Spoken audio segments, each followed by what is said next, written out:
Hey, hi guys, welcome to Saturday Night Live with Smoo and the crew. Yay! I hope you've not missed us too much. It's been a fortnight since our last show, and we've not been very busy modelling myself, but I've been planning stuff. But the other guys have been quite busy, so we'll go and see who's in tonight.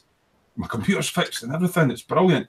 All the way across in Belgium, it's Vincent from Mr. Lost Model Making. Good evening, guys. Hello. Somewhere in deepest Germany, our ex-military friend, yes, it's Sergeant Bones. Hi. Away across in America, it's a cheeky lady. It's, of course, Lynn Dipple. How you doing, Lynn? Hi, y'all. I'm doing okay. Gordon's alive. Yes, it's John Three Sheets Bennett. Hi, guys. And, of course, blimey tumblers, it's the man himself, it's Festa. Hello, gang. You all right, peeps? So, hello everybody that's joined us this evening. Who have we got in? First in was Frankie Goes to Hobbywood. How you doing, Frankie? So, I can't see how many people's in chat as yet, because Colin's hosting, so I can't see. 7.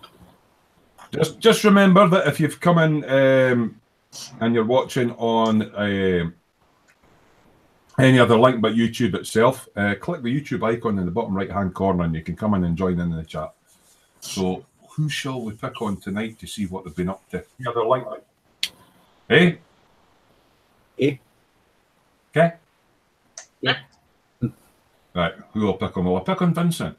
We'll see what Vincent's been up to. Are we? What have you been up to this week, mate?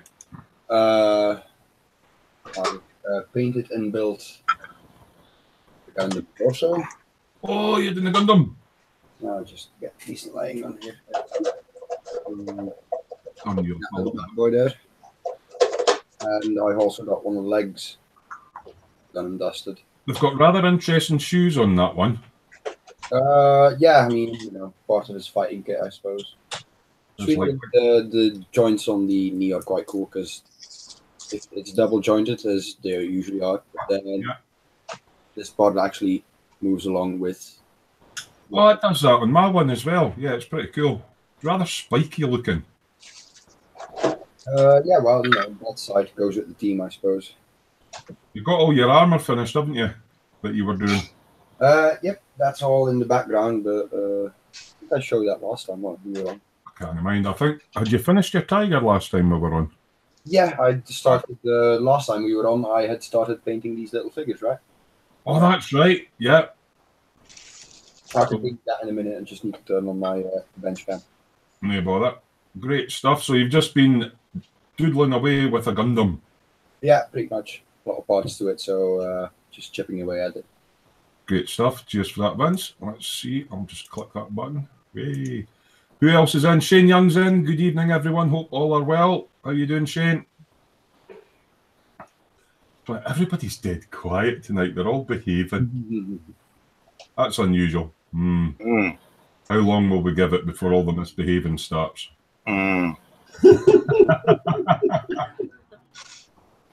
Lynn's been reorganising our workspace, haven't you, Lynn? Oh, yeah. I finally have a floor back there. Part of a floor. Part of a floor. We're trying to get Lynn to build a motorbike. There's a few of us have got a Aoshima Quack 900. Myself, John, and Colin have got one, and I think Lynn's ordered one. I've ordered one. Colin, John, and myself are going to try out a. Oh, hopefully that doesn't fall down. A live at the bench thing. We all build the same bike, but we'll all have a different take on it. So we'll be giving that a little go. Anybody that wants to build along with us, feel free. But it's there's me, John, and Colin building the bike. That can only go well, can't it? Yeah. Another one. I was sitting chatting one night, and I thought I bought this big pack of balsa wood ages ago, and I was going to scratch build something, and I was looking online, and you can download blueprints for the TARDISes. So we're going to build TARDISes. So we're going to put a little challenge out. Not really a group build, but a bit of a challenge. So you can join in for a bit of fun if you want. What? Was it? That's not my fire engine. I'm just... That was here. Sorry about that. Yeah, so you can download plans to build a TARDIS off the internet. So I've got balsa wood to do mine. I think, Colin, what are you building yours out of, Colin? A bit of balsa and a bit of styrene, mate. Yeah, so rather than a group build, we'll just say it's a bit of a challenge. So if you fancy building a TARDIS along with us, you can make it out of anything you want: cardboard, balsa wood, styrene. Post your pictures up in the dungeon. So that's just a little fun idea that we're having. So we're all going to build our own time machines. From the and obviously the new Doctor Who series is coming out. Absolutely. I heard stories of something about her sonic screwdriver was a little bit phallic looking, and so yes, they've had to reshoot several scenes because someone pointed out that it looked like a Ann Summers style object. Yeah. I wonder who got shot in Yeah. Mark's department. Mark Skill Models is in. Hi all. Hello, geez. Davey's in as well. Yeah, Davey UK, how you doing, mate? Nice to see you in. Yeah, so it's just a little challenge. It's all the blueprint. There's quite a few different blueprints. I think we found one that will match the width through balsa wood, but it's just a little bit of fun. Yeah. So if you want to join in and try and build a TARDIS, we'll put a post up in the dungeon a bit later, sort of with the rules. But there's no prizes or anything. It's one of them here in the UK. The first female Doctor Who is quite a big thing. You know, it shouldn't be this day and age, should it? Really, but it is. And we just thought we'd do our little tribute and nod to the Doctor Who fraternity. You know, so because we all know that. John did. Now I keep forgetting the name of the guy, the Dalek leader. Davros. He did the full scale Davros that we covered on one of the live shows. So yeah, I wonder, are you going to join in this one, John? Yeah, I'm going to build mine out of styrene. Yeah, styrene, plastic card. Cool. Yeah, to go with my Daleks that I've got. Have you got Daleks there? Yeah. Why don't I go across to you next and see what you've been up to, and you can get your Daleks out and things like that. I'd actually had a look online to see if there was any kits. Seemingly there's some old Airfix kits with TARDISes and stuff. And they cost a fortune. That's cool. Oh, wow, that is cool. Lost his arms. I'm still in the middle of building it. Still in the middle of building it in a minute. All right, okay. It comes with two Daleks. One of them opens up. And what I'm going to do is I'm going to have one Dalek each side, and I'm going to put the TARDIS in the middle. Right, yeah. Oh, that'll be cool. So I was trying to see if you could get plans for a K9. I fancy doing a K9 as well. Well, I've built a K9 because I built one for Griff when I did his Davros.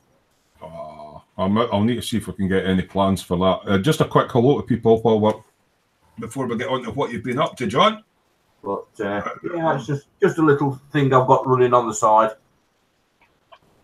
That's just carrying on to the Doctor Who bit. We'll go and see what John's been doing this week in a minute. Expat Spain's in. He's going hi to Festa in the few. Hello, mate. How you doing? Oh, Hello. Thanks for those PDFs that you've been putting up on the dungeon. Yeah. Some of them are quite hard to get, John told me. Yeah, cheers for that, mate. It's much appreciated. Love anything like that, so keep them coming, buddy. Yeah. Brett's in, high altitude scale modelling, Challenger and Camaro, that's a mouthful. Hello, you beautiful styrene craftsmen and women. How you doing, Brett? Fine and dandy. That how much did that cost us for him to say something that nice? Oh, Brett's all right. I don't usually get nice things. Like and then they put on the end, and Sarge. Ah. That's not very nice, is it, Sarge? Oh, I know he didn't mean it that way. Dr. Sprue's in as well. Hello, peeps of styrene. How are you all? Fine and dandy, mate. Fine and dandy. And what's this? I felt you do. All right, okay, they're just chatting amongst themselves. Experts giving it hi all. That should be hello, blah, blah, blah, blah. Brett's going, I'm a funny guy, Sage. And the Xbox one, no problem, lads. Yeah, so we're going to go back across. Yeah, I'm going to try and get onto the dungeon tonight. So if you've got any photos that you want to share, just pop them in the dungeon, and hopefully we'll get a wee dungeon section later on. We're going to go back to John. Gordon's alive, who kindly showed us his dialect and stuff he's working on. What else have you been working on, mate?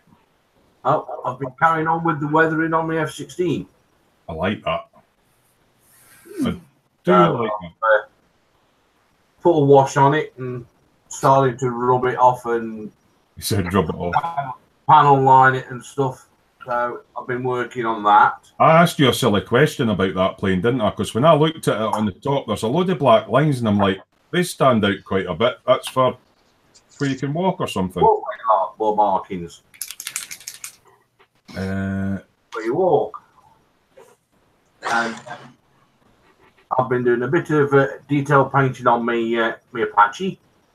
Oh, who makes that one? This is the Asagawa one. Is it quite good? I like my helicopters, like. It's the British Army version. Mm-hmm. The WH. What scale's that one in? It looks quite big. It's 148 scale. Same as says it's the Asagawa one. It fits together a treat. What sort of money's in that? There's no filler in it, no nothing. It's on par with the Tamiya kit. This was when I built this. Can you still get it? Yeah. It's still available on eBay and stuff, but the one that's available mainly at the moment is the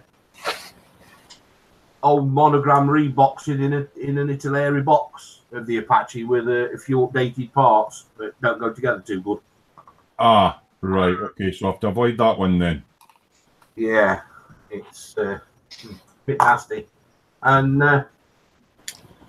I've dug an old kit out that I'm bringing up to date with me U2. It's got a big nose on it. Yeah, it's got, that is the resin nose, and with that and the hump on the top, it brings it up to date from the standard kit. You said hump. Oh. So I built it about 3 years ago when I was stuck in my wheelchair. I've rescribed all the panel lines and everything on it. Oh, so you're revisiting a load of old kits then? Yeah. Right, okay. Stripped it all off. Mm-hmm. Took it apart, rebuilt it, and took care of one or two faults. Right, yeah, I can see the filler. Yeah. Right. And rescribed all the panel lines because the kit comes with raised panel lines. Oh, so you've got to sand them off and start again. So I'm doing it all buttoned up, and I've converted a pilot into an astronaut. Is that a big kit as well? What scale's that one? 48 scale. Yeah, I would have room for half of them. And I've been collecting bits for my Phantom build I'm going to be doing. Ooh. I got the big Revel 132nd scale F4G. Oh, is this the one we were talking the last time about all the... Yeah, where I've altered all the nose and everything on it.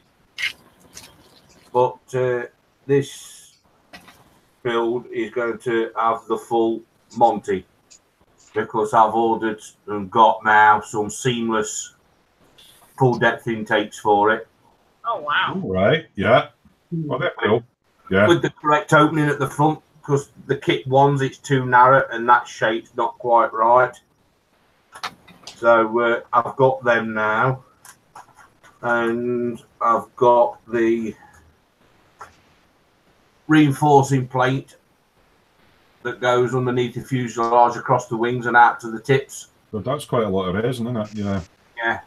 That bit fits under the main fuselage, and then you've got these two pieces that go on. It ends up going out to the wing tips. Make it look right then, yeah. Mm-hmm. So I've been collecting bits. I've just about got it all now. I've had the deco sheet for a number of years, but I've just about got it all now, and that's got to be one of my builds on my YouTube channel when it's up running. Right, yeah. And I've managed to get my hands on some rather rare Wolfpack Vulcan bomber undercarriage bays. You've got to do a Vulcan as well. Yeah, I've got about a dozen of them left in the loft still. Oh, Ray will be sorting them out for you. It's not in the loft, is it? It's in your modelling. So what I'm going to do with that, I'm going to detail all the all the undercarriage bays out, new intakes, new exhausts, and I'm going to scratch build a bomb bay for it. You like giving yourself a bit of work, John, don't you? Mind you, you're quite a quick builder, aren't you? So, but yeah, it's climbing all over them. It gives you a little bit of knowledge on how things go together. just got to catch up for a wee bit, John. But wow, you've certainly got a lot planned. I'm just laughing at Brett there. He's having a few typos. He's saying Sage instead of Sarge. I'm spicy. Yeah, and Dr. Smoo's going spelling issues. Great. Aye, Brett. Aye. You doing a pint or something? Yeah, aye. So they're all having a laugh in the chat. John Reeves, my mate in Ireland's in. Hello, everyone. How you doing, John? Yeah, and Expat saying, and in your superstore, John.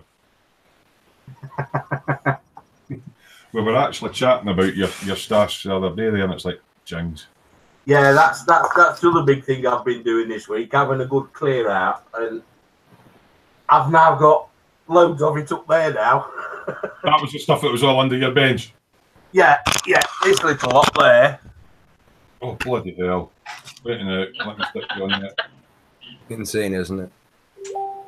That was what was under your bench. All that lot there. How big's your bloody bench?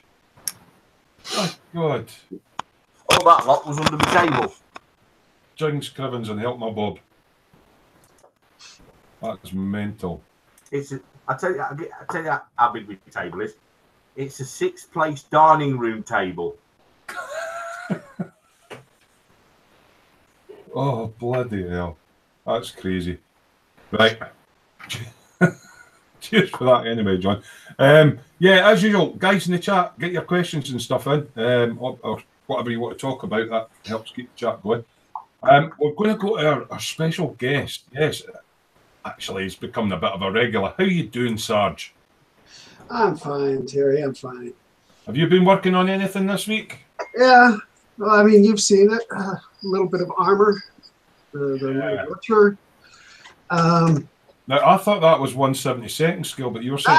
135th. And then the Trumpeter E75, which is not a very good kit, in all honesty. The detail of the upper hull and turret, fantastic. The suspension just sucks. On the Trumpet kit. All right. Yeah, okay. it's really disappointing. I mean, I really do like Trumpeter, in all honesty, but when you look at how the suspension goes together on there, it's just the mounting points are just too weak, and it's like they kind of said, let's take this really nice body and we can just throw some old parts from some other kit in there with it and it'll work, and I'll make it work, but it's disappointing. Other than that, haven't been doing much of anything except for just piddly-pooing along with little runs of tracks for the E75, making just little sections to put together then. So do you tend to build just when you feel like it then, bits and bobs, or? Oh, whenever. Sometimes I wake up in the morning before I even have a cup of coffee, I start building something. It depends. Cool. Great stuff. I'm glad I'm not the only one that does that. Oh, you're not, mate. Believe you me. I sat here filming an episode at the bench at 4 AM, you know. It's like, yeah. Right, okay, sorry, I was just checking something there. I thought one of my mates had PM'd me in the middle of the show. Well, back in the place. Right. If you're short of space, John, you can always send them over here. Meng and Meng for armor. Yeah, I like the Meng kits myself. Oh, yeah. Meng have got some beautiful modern armor kits, but I don't know, some of the things that they've chosen for on their old World War II armor kits really disappoints me, like how the tracks go together, or I mean, you can blatantly see a Meng World War II kit, right? The Tiger 2, the Panther. You can blatantly see that they designed them to be, okay, positive, they're cheap, and you can get one for just the exterior model, or you can also buy the movable tracks, or you can also buy the interior, or you can also buy the engine, or, you know. Oh, it's all separate detail up. Yeah, they've set themselves up to make a basic kit, and you can always buy extras for it. See, I've built a few Trumpy kits, and I find that their plastic's a bit brittle, and they just put loads and loads of tiny wee parts on just for the sake of putting the parts count up, and they could have just molded it in one piece. So those do my head in, but like the tracks. Oh no, I don't mind that. That's therapeutic doing individual tracks. No, I have nothing against individual tracks. What I have something against is individual tracks with individual guide horns. Oh, right. I've not come across one of them as yet. Yeah, those are nasty. Panther. The Panther's got individual guide horns for all of those hundreds of tracks that you got to put together. No. I'll buy rules. The worst one I had for that was a set of tracks for a Sherman. The individual links on the end, guide horns, and individual pads for the front. That drove me nuts. That's a bit like that tank that Tony built, wasn't it? They had all the individual links and they had to put the rubber pads on separately. Yeah. I've not had one of those yet. So who would your go-to people or supplier be then for armour? For you armour builders then, if you're not fond of Trumpeter or Meng, you know, who would you go for? No, I personally don't have a problem with Meng. I usually go Meng, Takom, the occasional Tamiya kit. So, you know, Tamiya usually with a substantial amount of grade up. Yeah. Nice for the models to bring you some decent armour kits out as well. Yeah, I mean, there's a lot of armour builders out there, you know, so I'm just curious as to whether there was a go-to brand that you guys specifically thought were accurate or more detailed than others, that was all. The AFV kits are supposed to be quite good, aren't they? Yeah. Who?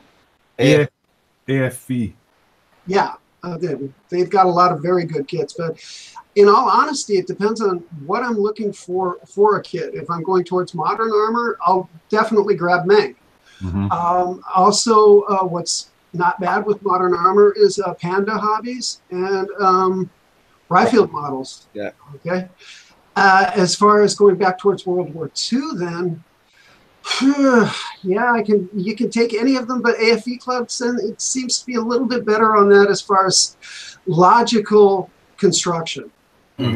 There's not overly done parts like Ryfield models tracks, which are movable, but also, you know, they've got all the individual guide horns. Meng has that problem as well, yeah. Yeah, you might as well buy frills for that. But seriously, it depends kit by kit.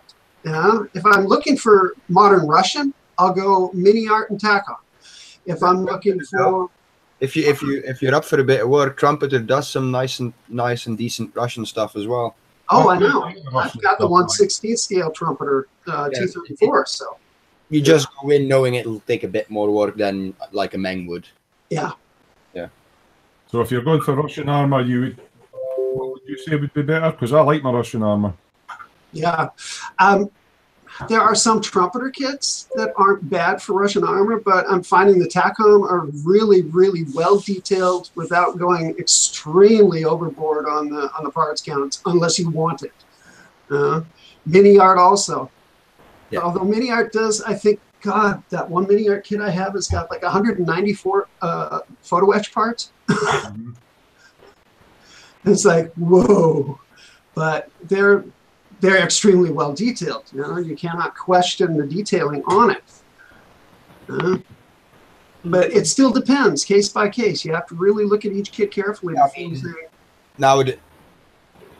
it's like if you said a year ago, where will you go for your World War II armor, you would have not as easily thought about Meng and TACOM as you would do now, because now you've got those beautiful Panther releases. You've got TACOM that recently came out with their the versions of the Recovery Panther.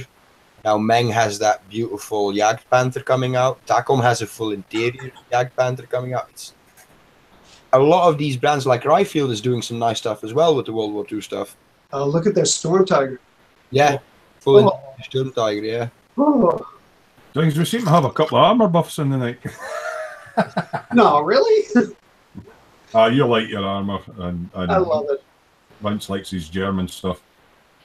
Lynn, you're sitting very quiet there, my dear. What have you got planned for your next build, or once you get everything organised? Once I get everything organized, I'm going to keep working on the Phantom. Mm-hmm. And I'll probably start. I don't know. I got so much I want to do. I don't know which one to do.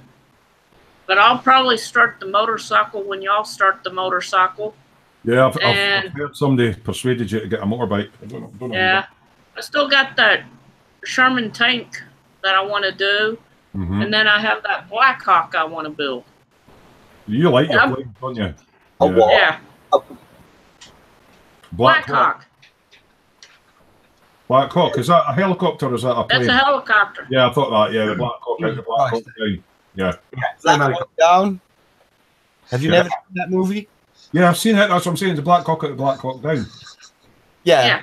Yeah, I've seen it. Aye. Helicopter, isn't it? When I was working at Cannon Air Force. I didn't hear properly, Vincent. That was all, mate. I know what the film is, buddy.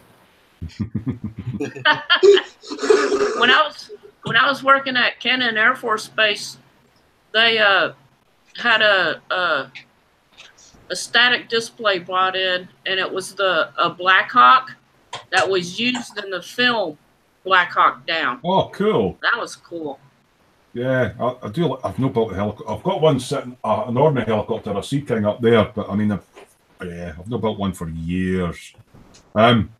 Ray's in all the way from Malta. Have you let him off tonight, John? Yeah, he's stacked all this up ever so nicely for me. All right, I see. Was it Ray that sorted all that out for you? Yeah. Expat saying he's never built a bike yet. Wow. Well, ashamed. Yeah. Going back to the Quack build, right? Mm-hmm. When we start doing that, there is going to be a little bit of a surprise for folks that tune in and watch. Yeah, John's building a Suzuki instead. Oh. What I was thinking of doing was I've got another one of those kits spare. Oh. So what I was thinking of doing when we start the group build and stuff, when I come back from the Isle of Man, is towards the end we'll run a little bit of a competition, and the person that wins gets the kit. Oh, lovely. Oh. Oh, wow. That sounds like a bit of fun, John. What, the unassembled one? Because no poor sod will want my attempt at it. I know that. They'll get the same kit as we're building, brand new, unopened. Yeah. Ooh. Yeah, I wouldn't want to send some poor unsuspecting person my attempt at a bike build. Yeah, we're going to kind of do it in the afternoon and a live at the bench thing for the bike. That could only go well. Yeah. My mate John in Ireland, cheers for this question, mate. He went, yeah, bike build. Has Terry done the RD? Nope. Or the Blackbird yet? Nope, they're still in progress.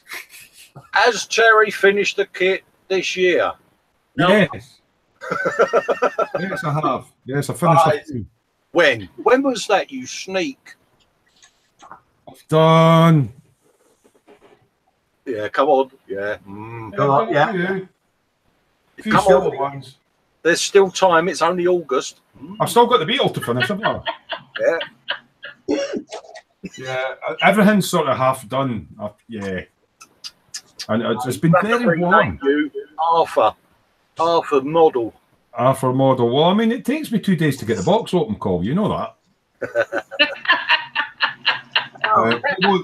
Perhaps you should do a tutorial how to complete a build or how to open the box. I actually did quite well on my inbox review. I managed to get the lid off.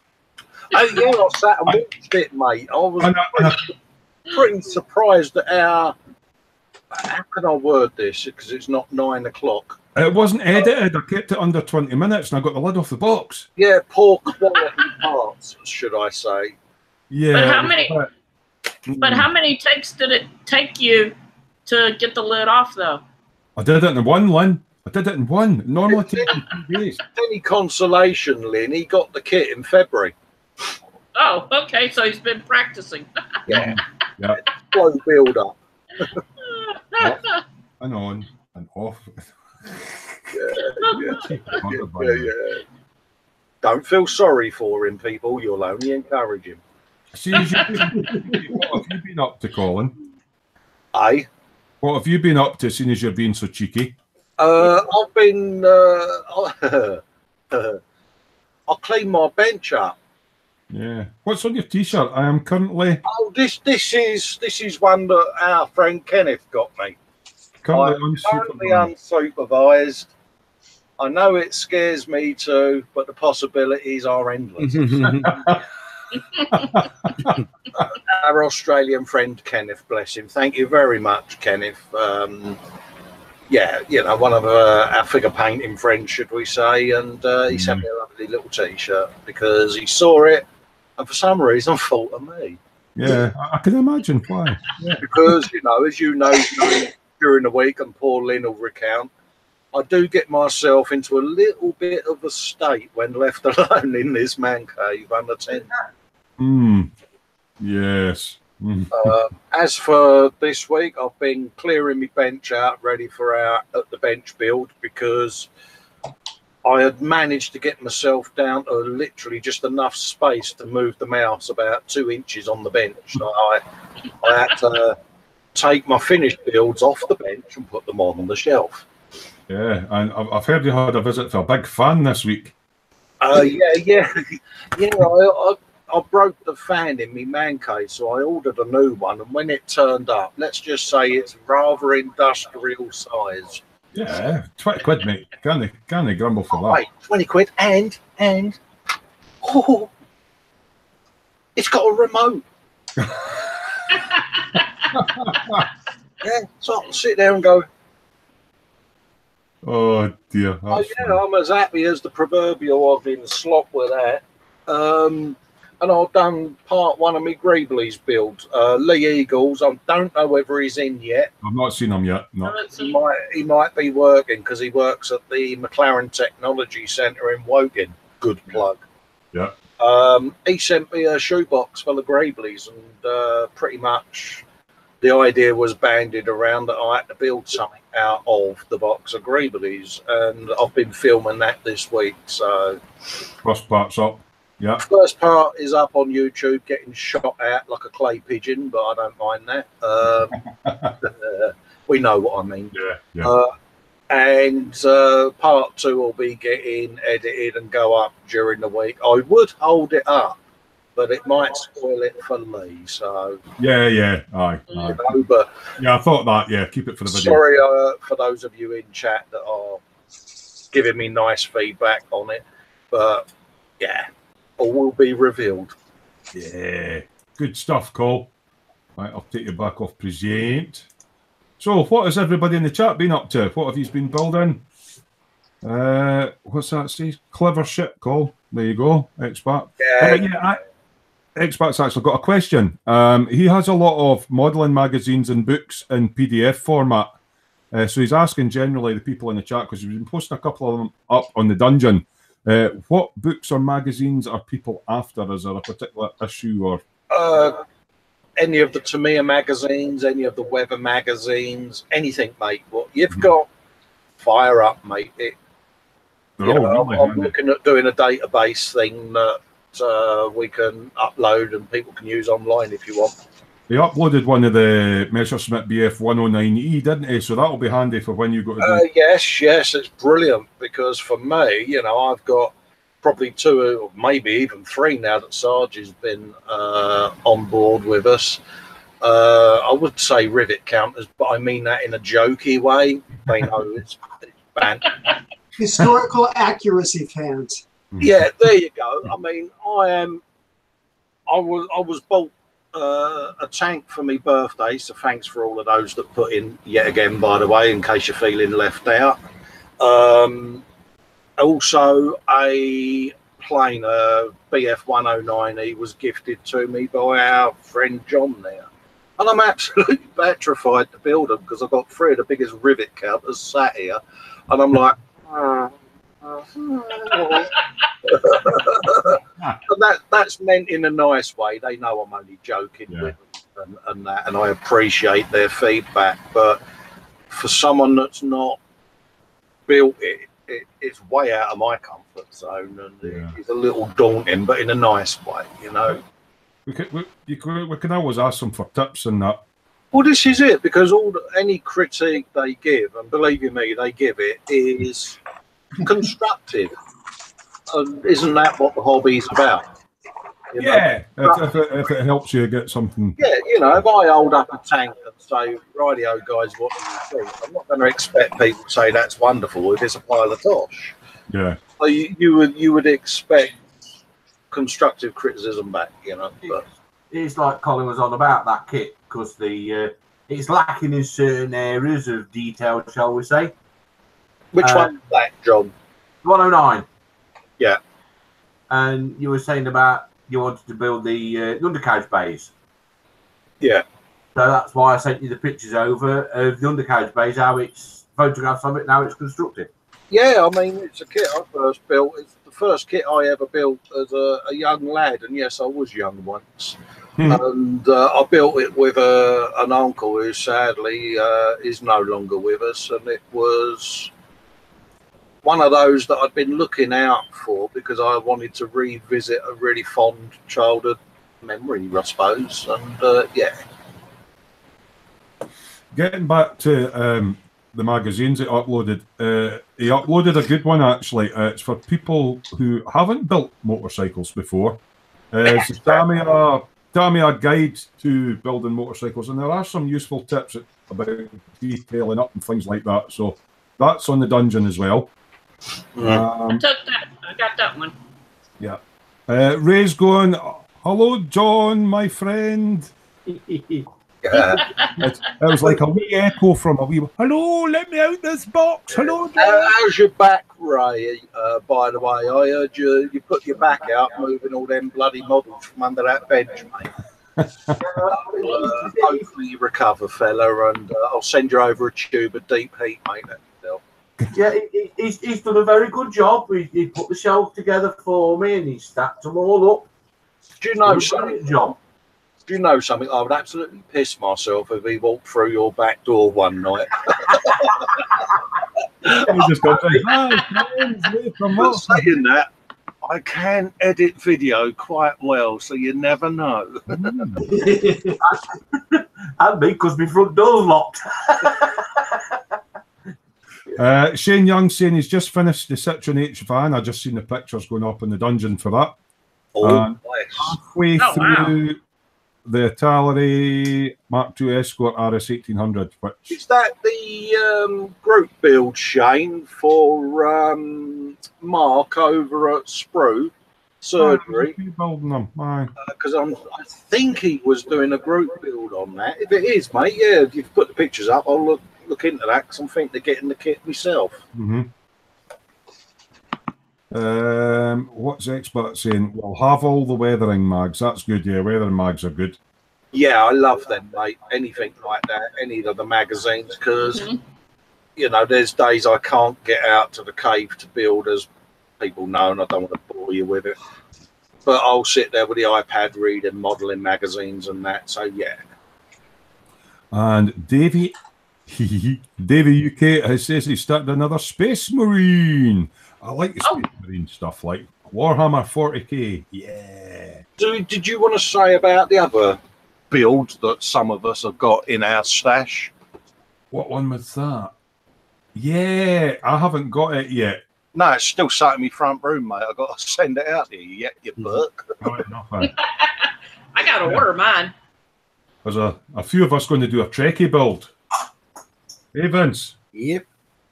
Oh, yes. I'll start calling up on the screen. Yeah, we've got hold of these. I don't know them. What one's that again? Voyager. I'm ashamed to admit that this is my first ever Star Trek build. It'll be my first ever as well. Mine too. Oh my God. I thought I would lull you into a false sense of security before I told you that. Dear God. Have you built any Star Trek stuff, Vince? No, it's going to be my first one as well. Also, we're all popping our cherry on Enterprises. So being that I've done a cat, should I do that one as a JCB? Well, that's the Voyager. I'll also be, because I just checked my eBay order statuses and my aftermarket bits for the 50th anniversary original Star Trek Enterprise is coming in. That's a nice box, that, isn't it? Yeah, this is actually the original 1966 kit that they retooled completely. Yeah, Oh, you were saying that it's got... talking of a egg that'll go in my Enterprise build already. So yeah. Oh, yeah? Yeah. Here's one we built earlier. Oh, look at that. That looks familiar, John. Yeah. On the big screen there. Have you lit that one up, John? No. We're going to challenge ourselves to try and light them up. I'm just starting the fun part, the painting on it. It's a big kit, isn't it? Yeah. But when you paint it all grey, it looks boring. But when you start to do the detail painting, it really brings it to life. Especially all the detail in the nose. So you're advising us to paint it grey first? Yeah, that's the base grey. And I'm starting to pick out the block panels. Yeah, that's right. Yeah, I've seen that. Is that the paragraphics detail set I spot on top, or did you not bother with it? No, I cheated. I made my own. Hold up, Vincent. Did you say there's detail up for it? Yeah. There's detail up that corrects the windows and the top of the bridge. Can you ping me a link privately for that, mate? Yeah, no worries. Me New too. parts for the windows and stuff. You get them all in photo etch, and if memory serves me correctly, you get an inlay that you can put behind. So when you large it up, it looks like this figure standing behind the windows. Yep. Yeah, you get little decals, so you get silhouettes. I watched a video on it. Obviously, I've not actually physically got my hands on the kit yet to look at it, but seemingly the windows are like 3 wee slots and 2 wee slots and 2 wee slots, and they're incredibly difficult to drill out. What I'm going to say is, and a lot of guys take the full square out, and then they. Actually, on those, I unboxed one of them. The full square is out on most parts, and it's complete. It's a complete clear piece that goes in and that you need to paint up. You have to mask it, and then right. Yeah, because one of my windows I'm actually going to have as a magnifying window, so you can see the egg. Oh, is it a prescription window? Is it? Yeah, it's going to be one of the windows. You know what people do? They walk up to a kit and they have a noggin through, and like you say, you get the inlay with a crew. But one of my windows is going to be a magnifying window, and when you look in there, you're going to see an interesting blast from the past egg, should we say? You must have asked Shane something about. Not that I know of, Colin. I've put the pics on your F. Oh yeah. That was over whether it was the group build that Mark's doing on the sprue surgery. Second plug there, mate. I should be getting commission off of him. Ray's going nice kit. Yeah, I've got an original series 1500 Enterprise there as well. But yeah, I've never built any. There's one up there. Have you got one up there as well? So Right, you get it. what was that called? The thing is with that Enterprise kit, if anybody wants to light an Enterprise up, the Revel into Darkness one, all the windows are already clear. the buzzer, the blue flashy things on the front of the warp nettles. I forgot what they're called now.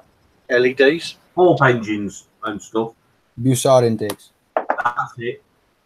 They're already clear, and you can actually buy aftermarket parts that rotate under the glass. Vince was looking into that. He was looking into that for his. They've got wee motors and that they're expensive though. Yeah, I ended up getting because there's I think there's an actual polar lights kit that comes with with all the bits to have that lighting in place. why don't you just use an old vibrating motor out of a mobile phone? They're so tiny. Yeah, that's what you get. You get like an entire on Shapeways. You get all the pieces plus a housing for a motor like that. Yeah, just to take the lead weight off the end and put. Yeah, but they're big enough. I'm gonna do it with LEDs. Yeah, I'm gonna get the moving motion in with LEDs. That's why I've got the decade chips on orders from China and a couple of pre-wired nanos. Sounds like you know what you're talking about there with those decade chips. Well, that's next to you, isn't it, Terry? Your expert advice. Yeah, we're all going to take making our own lighting kits up for those because I mean, it's fun making your own lighting kits. Electricity.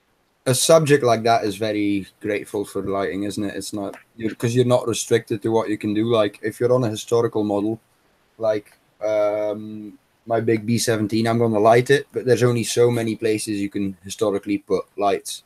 Would it be like a dim cockpit light and the navigator would have a little... I haven't figured out where on it to mount my police lighting board yet, but I will get round to it.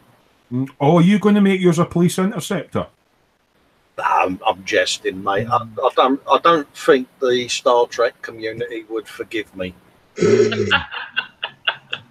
Now, I think you brought something up about this, and John will maybe know about it as well. Was it on that model that the three of us are doing that the little shuttle in the back's too big to go in the shuttle bay? Yeah, but that's accurate to the show. Because in the show, they actually mention it. They're designing the Delta Flyer, and then they're like, this thing is never going to fit in our shuttle bay. But then that issue never gets addressed, and they build it anyway. Right. Which is kind of like, so it's basically sat there on the aft deck all the time. All right. Okay. Yeah, that's why Rebel did it as they did. We've got to watch and hit a bump in case it falls off. Right. Okay. Yeah. Expat saying it's too hot to do much modelling over here, so just updating my mag collection. As long as mate, get yourself a big fan like I did, mate. Yeah. Remote control one. Aye. Yeah, Ray's loving all your kits, John. Ray, you've seen them all already. They're through in the stock room, mate. Yeah, so it's wondering what to build first. See, I always get halfway through a kit and then start something else because it's like always the next more shiny thing. Is anybody in the chat, do that? You're sort of halfway through a build and then you see something on the internet and you go, oh, I've got to have that. And then you get it and you start that one and you just end up with loads of half-built kits. Yeah, we were counting up the other night. How many kits have I got on the go? I've got about 8 or 9 kits, or 10 or 12 or something on the go at the moment. A couple of them are starter kits from the original run. No, the Herald finished. Didn't have all the parts, so I kind of gave up on it. So yeah, Herald's done. Yeah, I mean that Beetle, he started that in 1972. Oh, that'll be finished soon. Once I get back to bed. Because obviously, when my computer was broke, I had my keyboard on the table, and I had no room for. Well, that's my excuse. Oh, so you didn't do what I do then, like just take the keyboard off the table. Oh, and what am I going to type on? See, I've got to be able to type. You see. Yeah, but if you're building a model, you don't really need to type, do you? Look at that. He's giving me. He's trying to get me to do a smoo. He is. He's like. It's actually cooled down a lot here. It's rain. Assisting it down here at the moment. It's whatting it down. Assisting it down. Oh, I thought you said fisting. Right, okay, that's fine. Expat saying even the air conditioning can't cope. Yeah. He's only got 14 kits in the go and bugger all finished. Yeah, sounds like me. Good man. Yeah. I'm getting there with my Warhammers thing. Getting there. Yeah, Beetle. Yeah. I'll get something built at some point. Like I've got a few on the go, mate. Yeah. I got the Phantom and the Beetle going. Oh, how are you getting on? Your Beetle, you've got it undercoated or something, didn't you? I got it primered, Mm-hmm.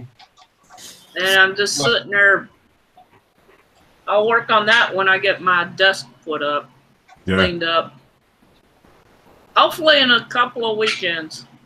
But I got to work next weekend, so maybe Wednesday I can kind of work on the area again. It'll be good once you get all your modelling bench set up. You can get.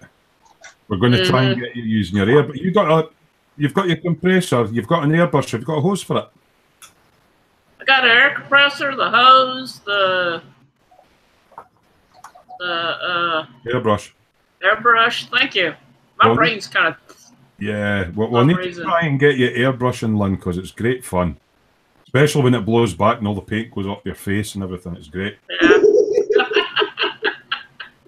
I had a harder than Steenbeck because they've got the quick release nozzle on the front that you just unscrew. Well, you've got to watch it. You make sure that's tight, because if you don't, it just blows air back into the cup. And of course, my ceiling got covered. But yeah.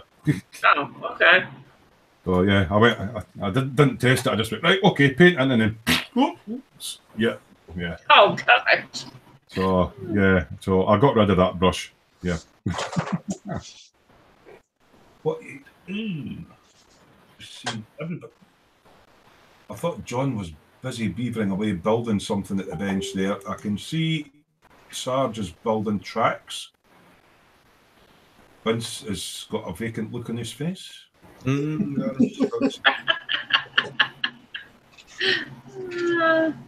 a vacant look. That's a bacon look. A bacon look. No, what I'm thinking of is it because the kit we're gonna build comes with two versions of the Delta Flyer. One's the 15-meter one, and the other one's the 21-meter one, because it gets rebuilt. Basically, the first one gets blown up in the show.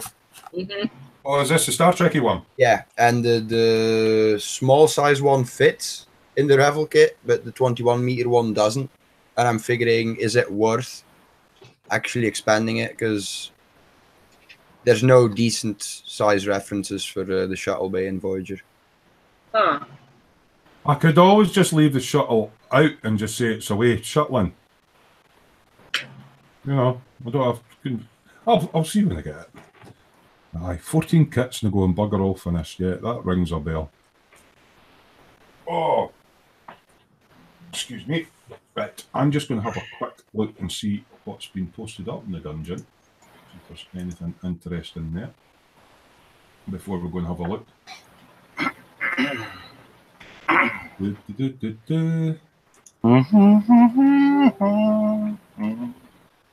Oh. Just a wee refresh there, yeah, because we've not done the dungeon for about a month or something, so I'll try and catch up on some of it in a little bit. Frank's got his stickers. Shane's pictures are up. Yeah, there's a few pictures on there that I'll go through in a little while. See what you guys have all been up to. A lot of guys have all been. All you guys had your summer holidays yet? Because it's reasonably quiet in the chat tonight, so I'm just wondering if everybody's away on holidays. Yeah, the children have been in, but they've gone now. Yeah.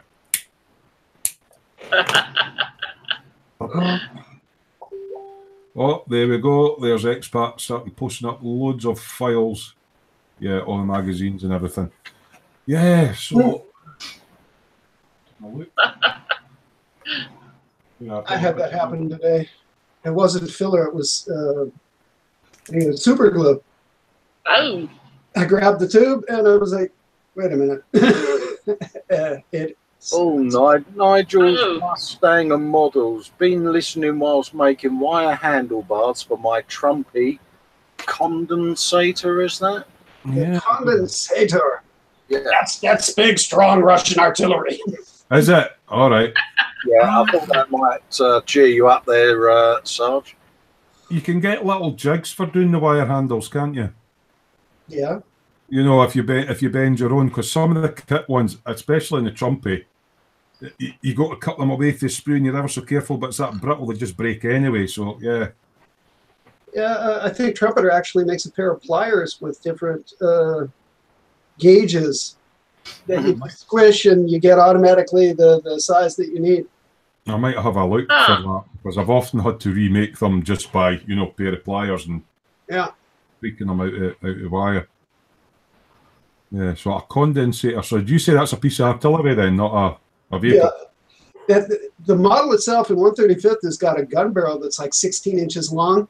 It's a 450 some odd millimeter, if I'm not mistaken. You have to ask Nigel. Yeah. I've seen the kit. It's like, it's a little bitty tank with a big gun. Oh, so it is a tank. That's an artillery piece. He says he's got the jig, Terry, but they're really tiny. They're 2 mil wide and from 0.3 wire. Oof. Ah, right. Okay. Yeah, I've got 0.3 wire there, so I kind of know what you. So where would that? Is that other wee handles that go up the side so the crew can clamber in? And aye, that'll be good fun making them. Warthog's in, evening all. I'm just trying to think who Warthog is again. I know. Yeah, I think I know who it is. Yeah. I have a build review on YouTube. We'll get that link up in the dungeon then, Nigel, if you're not already a member. Johnny's in. Morning from Brisbane, everyone. Hello, Johnny. Hello, Johnny. Johnny, coming in, mate. Right enough, it's still quite early. Hello, Joel. Hello, Warthog. Yeah, so yeah, I'm just trying to plan. I need to clear my feet, don't I, Colin? Eh? Get the bike out the way. Get the Beetle out the way. My next build will have to be that Porsche, I think. Where were you thinking about doing that? That's kind of why I needed to sort of have a dung out, just so that I could pre-plan stuff, you know, and make it easier, because I'm currently repiping all my compressor and stuff like that, just to make that side a lot more better. Oh, you're making that tank more historically accurate, correct? Yeah. That was the one that you tricked Vince with. Yeah, oh, bless his heart, that was fun. You still got straight Winkelgelb? Oh, yeah. Yeah, it's like a piece of equipment. Yeah. It was the excitement and the anticipation. He spun round on that chair so quick you could have lit a fag off the mechanism, you know? Yeah. Going back to our TARDIS build, has anybody here built kits out of balsa of any sort, or scratch built things from? Because this is just like, it's all different thicknesses of balsa and square bits and all that. Or anybody in the chat, because I'm quite looking forward to doing it. I need to get some wood glue. Wood glue. Yep. Yeah. Yeah, I've built a couple of balsa wood airplanes. Me too. Not the little bitty, you know, store-bought ones. I had some that were actually where you did the frames and the. Yeah. Oh, what do you call that when you put the tissue paper over? Dope. Dope in it.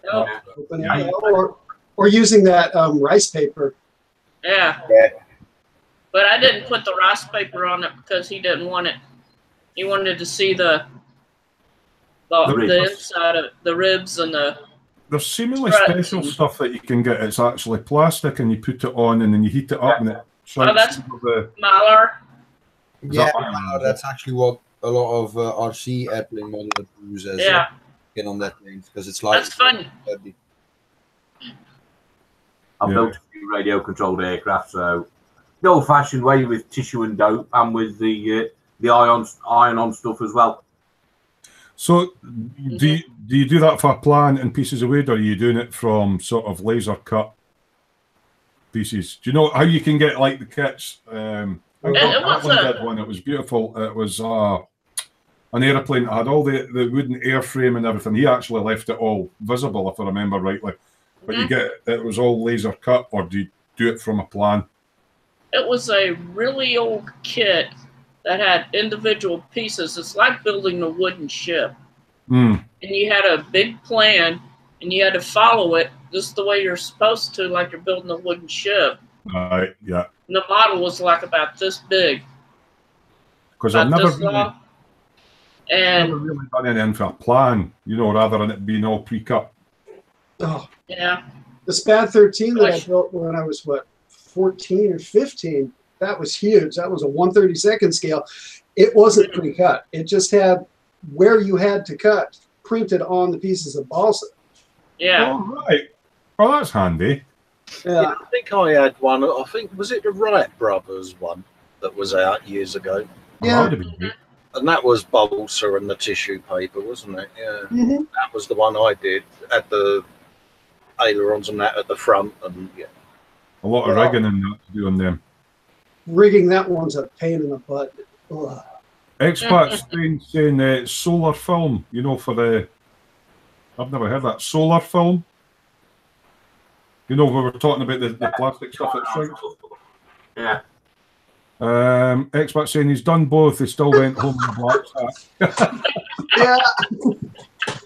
Oh, it was quite fun. A bit of a giggle. Yeah, so so that's no real a group build. What we're going to do for the group build then? Have I had any thoughts on it, guys? I know we are going to do a live at the bench with motorbikes. I thought we were doing the Voyager. Yeah, well, that's our own little group build. I don't think everybody in chat would. I don't know. Do we put that up as a? It's quite a big kit, isn't it? People in chat have a particular idea for a group build that they want a thing, you know. Yeah. Put it out there. Tell you what you should do: put a poll up. Any suggestions we get on the chat, whack a poll up on the dungeon, and then the winner of the poll is the group build, isn't it? Yeah. And the person that had that winning suggestion perhaps gets theirs For the next group build. Yeah. Maybe you could group build that more generic to Star Trek universe, because you know I'm cheating. I'm going to get myself the Reliant and not the Voyager. So, So rather than that, just something from Star Trek then? yeah. Then that way people can go to the smaller scale ones as well. Well, Yeah. but my Voyager is having an additional craft scratch build to go in its scene with it. What, like a Gazon cruiser or something like that? Sorry? Like a Gazon cruiser or something like that, like on the box art. No. Colin's already got ideas. Yeah, that would be good. What do the folk in the chat think about doing a Star Trek themed group build? Anything that's Star Trek, any scale. And we could start it up September, October, November, December. When would we start it, do you think, Col? Have it as a group build or something like that. Aye. Which one you have to size that one? Well, what's that? Yeah, exactly. That's tiny. No, I'm getting the bigger one. At least I think it's Get big. the 1/350th one. I wish. That's sort of like this. So it's the 1/1000 Polar Lights one. It's, Yeah. it's All right. The 1/1000 Enterprise that I built. All right. What scale's the ones we've got then? Col. Or Vin? I've got Doesn't say on box. the 1/1000th one. I've got the 1/500 Into Darkness. I've got the 1/500 Original Series. I've got That's the 1/500. Enterprise A. I've got a 1/1000, 1/1400 B, C, D, and E. How can you remember all that stuff, or has Ray done a stock take lately and you're just reading it off a sheet? Little do you know, John's got a Captain Kirk uniform hanging up in the room next door. Oh, God, that would be funny. He's Aye. decorated his lounge as the bridge from the Enterprise, and he sits there giving it all of that. That'd be logical. There is a guy that doesn't live far from me, actually bought a house and did the house interior out as the Enterprise D fridge. You know, I mean, John, bless him, when he goes out into his kitchen, you hear him going as he walks through the door.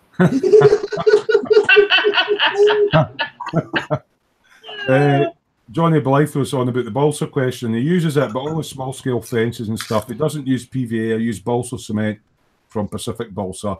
Yeah. Dries very quick and stronger than wood glue. I might look into that then, balsa cement. Expert's not allowed to buy any more kits for a while. Aaron Doors found out he just paid for a new 3D printer. Seems everybody's getting 3D printers these days. And Jared's in. Good evening, Jared. Hello, Jared. Evening, everyone. Just popped in for a second. Glad to see you're all still gluing things together. Terry, I got your stickers today. Thank you lots. Much appreciated. No problem, Jared. And Expat saying that you've got a spreadsheet with all your model kits on.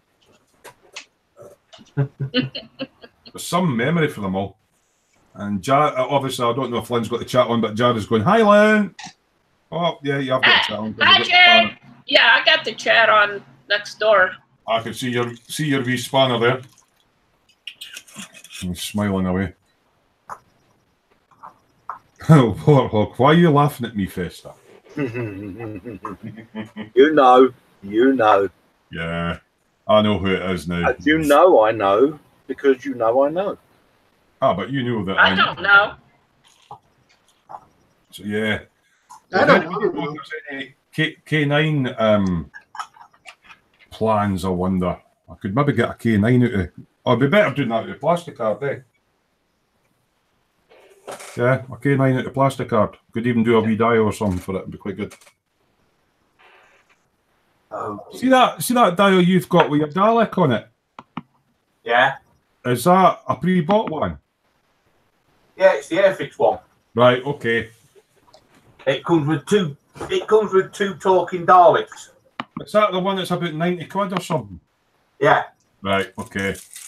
But I bought mine when it was in the current catalogue. Ah, right, okay. Because I was looking at them and then I thought, right, I'll try scratch building something. Yeah. But, I've got another look, see if I can find something. It's just given me an idea, actually, talking about K9.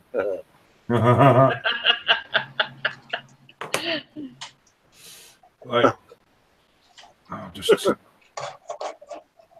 I must not be left alone too long. All right. What do we? Well, we'll need to teach people how to use the in thing with chat. Anybody else added into the dungeon just to make life easier? What's Graham put in this time?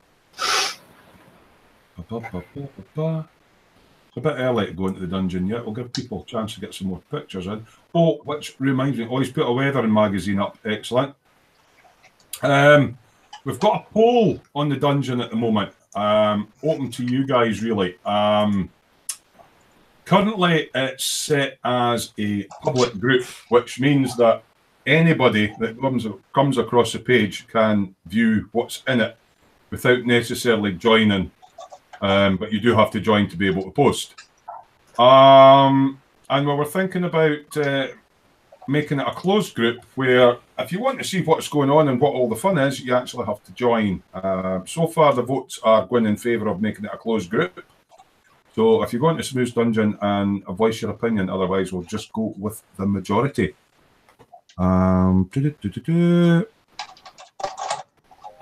What Hog's saying, we'll have to do a Doctor Who again. That's just a bit of a fun build up with us. Oh, this K9. This K9. Is that a scratch built one? No, they're both radio controlled. Oh, cool. So you're not only a Trekkie, you're a Doctor Who-y. Yeah, not really. No. That is what I actually used to build the full size one off. Aye, so you could get all the parameters off it. Yeah, I took all the measurements off it, then just enlarged them because I knew how tall the original one was. So I just scaled it up. Your house must be massive. I don't know where you keep all this stuff. It's all over the house. Yeah. Oh, I'm looking forward to doing my balsa thing. Right. Keep getting things here. So, get the questions in, guys. Topics that you want to talk about. Obviously, if you put questions or topics in the chat, it gives us something a little bit to talk about. It's still early doors yet. What's this? Close it before I get arrested for piracy. Expat, yeah. Yeah, aye. Yeah, there's quite a few interesting PDFs going up there. Yeah. Never thought about that one, actually. Because I probably bought magazines. Got to watch for copyright and stuff like that. Right. Okie doke. Shall I go to the dungeon just now, or chat's quite quiet at the moment? Yeah, you can do, mate. Right. See if I can get this right. Just make sure there's nothing popping up. It shouldn't be popping up. There we go. Snooze dungeon. Hold on. Let's go back to. Yeah. Right. There. Set myself on present. Oh. You tell I'm rusty at this. Present. And screen share. And there we go. Hopefully, if I click on the right one, we should be on the dungeon, are we? Yeah. No? Yeah. Yeah. Excellent. Right, so for anybody that's in the chat or anybody watching this video later on, because it's saved up on YouTube after the live stream ends by some sort of magic. If you go to facebook.com/groups/Smooth Dungeon, it's a friendly little place where you can share your work. An admin will have to add you. The poll's pinned to the top about making it a closed or a leave the group as it is, but I think it's looking as if it's going towards being a closed group. So I'll just flick past all these PDFs. Well, Frank's got me stickers. They're nothing special. If anybody wants a sticker with Smooth Workshop on it, inbox me your address, smoothworkshop@gmail.com.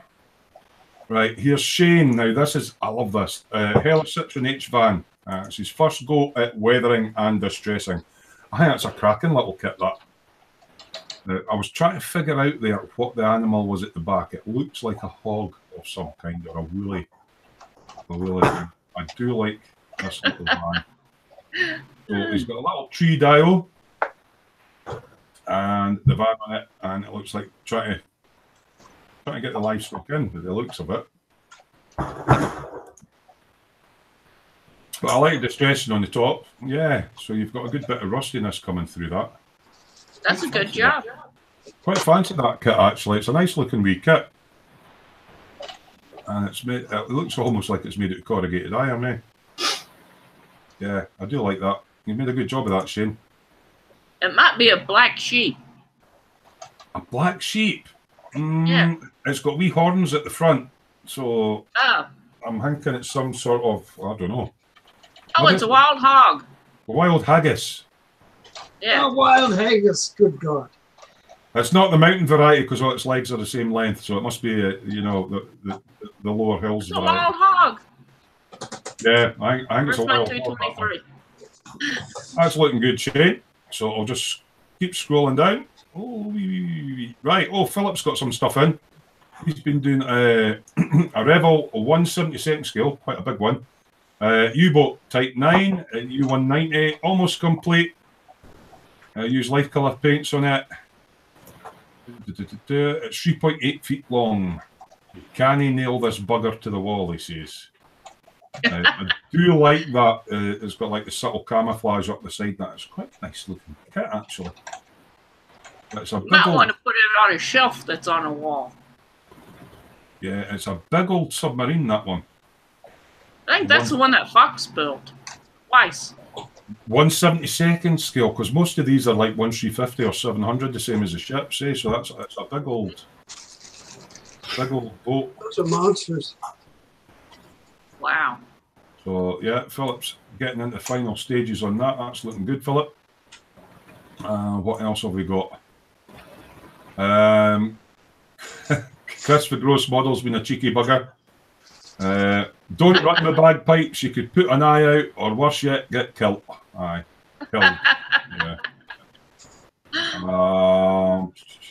There's an unboxing of the kit that we're going to be doing on the live stream. So myself and John and Colin.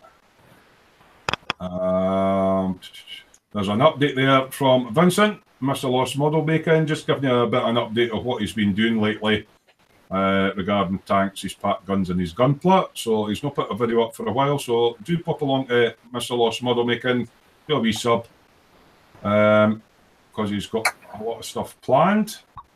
Again, punting Festa. Yay! He's got something else on here. That's this live feed, isn't it? Philip's got his sub again. Oh, Sarge has got some stuff up. You want to talk us through this, Sarge? No, that's just the current state of that Rutcher.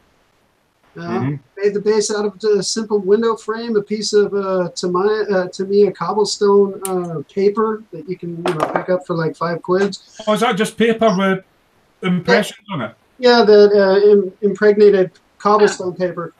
The grass is nothing other than chopped chives. Oh, I was going to say, you got your herbs covered for it. There's me sitting there dead impressed with your cobblestone building skills. I'm like, that guy knows what he's doing. He must have taken ages to make them. No, I cheated, but I mean, I did colorize some of them with washes and stuff like that. If you looked at it carefully, there are darkened areas, and I can just hold up the Was that tank I queried you on if it was 172nd? You said no, it was one. It's 135th, yeah. You want to tell me a little bit about it, because it's unusual. It's got 2 barrels on it and it's really small. It's what you call a paper tank. Ah, so it's a paper tank. So was it designed as a recon vehicle or something? The design was there. It's basically supposed to have a 280 millimeter or 83 millimeter recoillesses mounted into it as a sort of like a mini Stug. Right. Okay. And because the Stug is what they used to put the mortar platform on, wasn't it? No, the Stug was just basically any tank that didn't have a turret and got a gun stuck into it. Right. Okay. This was supposedly going to be like a generic option for a stopgap. Oh my God, we don't have any big tanks left anymore, so we got to find something to kill the Russians with. Right. And it was never built, but the weapon itself was built, and the plans for the chassis were built. Basically, it's just like I can the remember rear end of a half track. Yeah. I can remember Vincent explaining to me what Paper Tigers were, and it was just basically tanks that didn't make it into production, but they had blueprints and everything. Basically they had a load of. It's what's called the E series, because starting 1946, if they hadn't made it that far, they would have wanted to start standardizing tank design. Yep. Now, this next one is a cracking build. Oh yeah, It's Warhammer 40k. From our good pal Kenneth, who normally does figurines. Now, hopefully, no, that's taken away at the Instagram one. It's further down in the page. There is pictures further down. I'll go into them later on. But he's done a Warhammer 40k Torox Prime, they call it. I'm sure. Absolutely beautiful work. Actually, I'll give him a plug on that, because he actually got featured on the Warhammer 40k feed as well. So well done. Yeah, that's right. Yeah. Yeah, Warhammer 40k daily. Yeah, so he has got pictures. Oh, wow. So I'll be able to pull them up in bigger format, because he's been posting updates on it. And Brett, who I know is in chat, he's put what I call an inbox, a sprue review of a Hobby Boss Delta Force FAV. So if you're interested in that kit, of course Brett runs his own shop, so he's quite lucky in the fact that he can go into his sells models in his hardware shop. You can go and pick a kit off the shelf and review it. And Spidey has done a little tutorial if you want to start airbrushing, all you need to know. So if you haven't airbrushed before, you might want to have a little look at Spidey's video. Right, my South African friend Vamp has been treating himself to some stash now. I know he says where he is, he doesn't get very many modelling supplies. So he's got himself some Warhammer 40k Dark Angels. Ooh. What else has he got? Oh, he's finally managed to get himself some paints. He's been splashing out. What cars have we got? Plymouth Hemikuda. Ooh. Was Foos the maker of that car? Foos is the guy that converts them, innit? Foos. When you get the Impalas and all that, Foos is a customization company, is that right? Or the engine? Engine tuning? No, not the engine. He's a exterior artist. So it looks like he's going to have. He likes his cars, so pretty sure he's posted some further down. As I say, I've not been in here for ages. So here we go. Here's ones we can share that Kenneth has done. So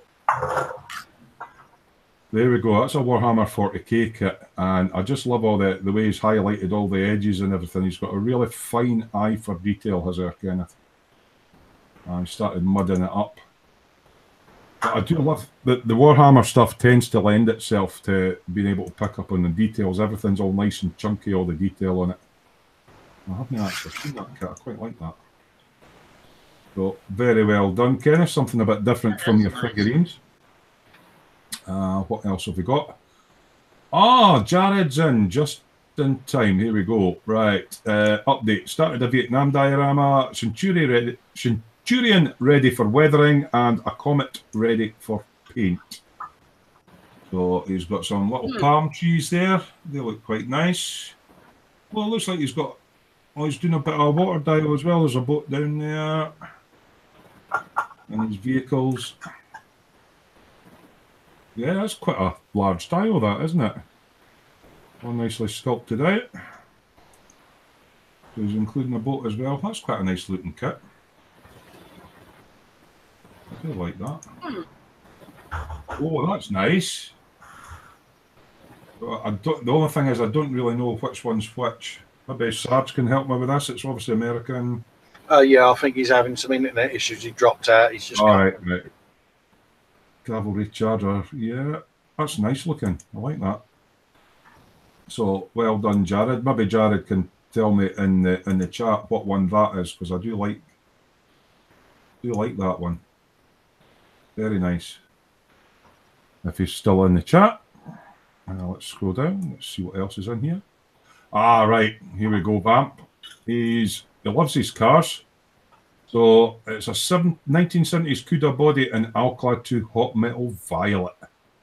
So there's a transition from purple to a metal candy blue.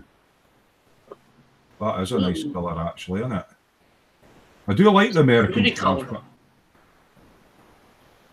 Yeah. Purple.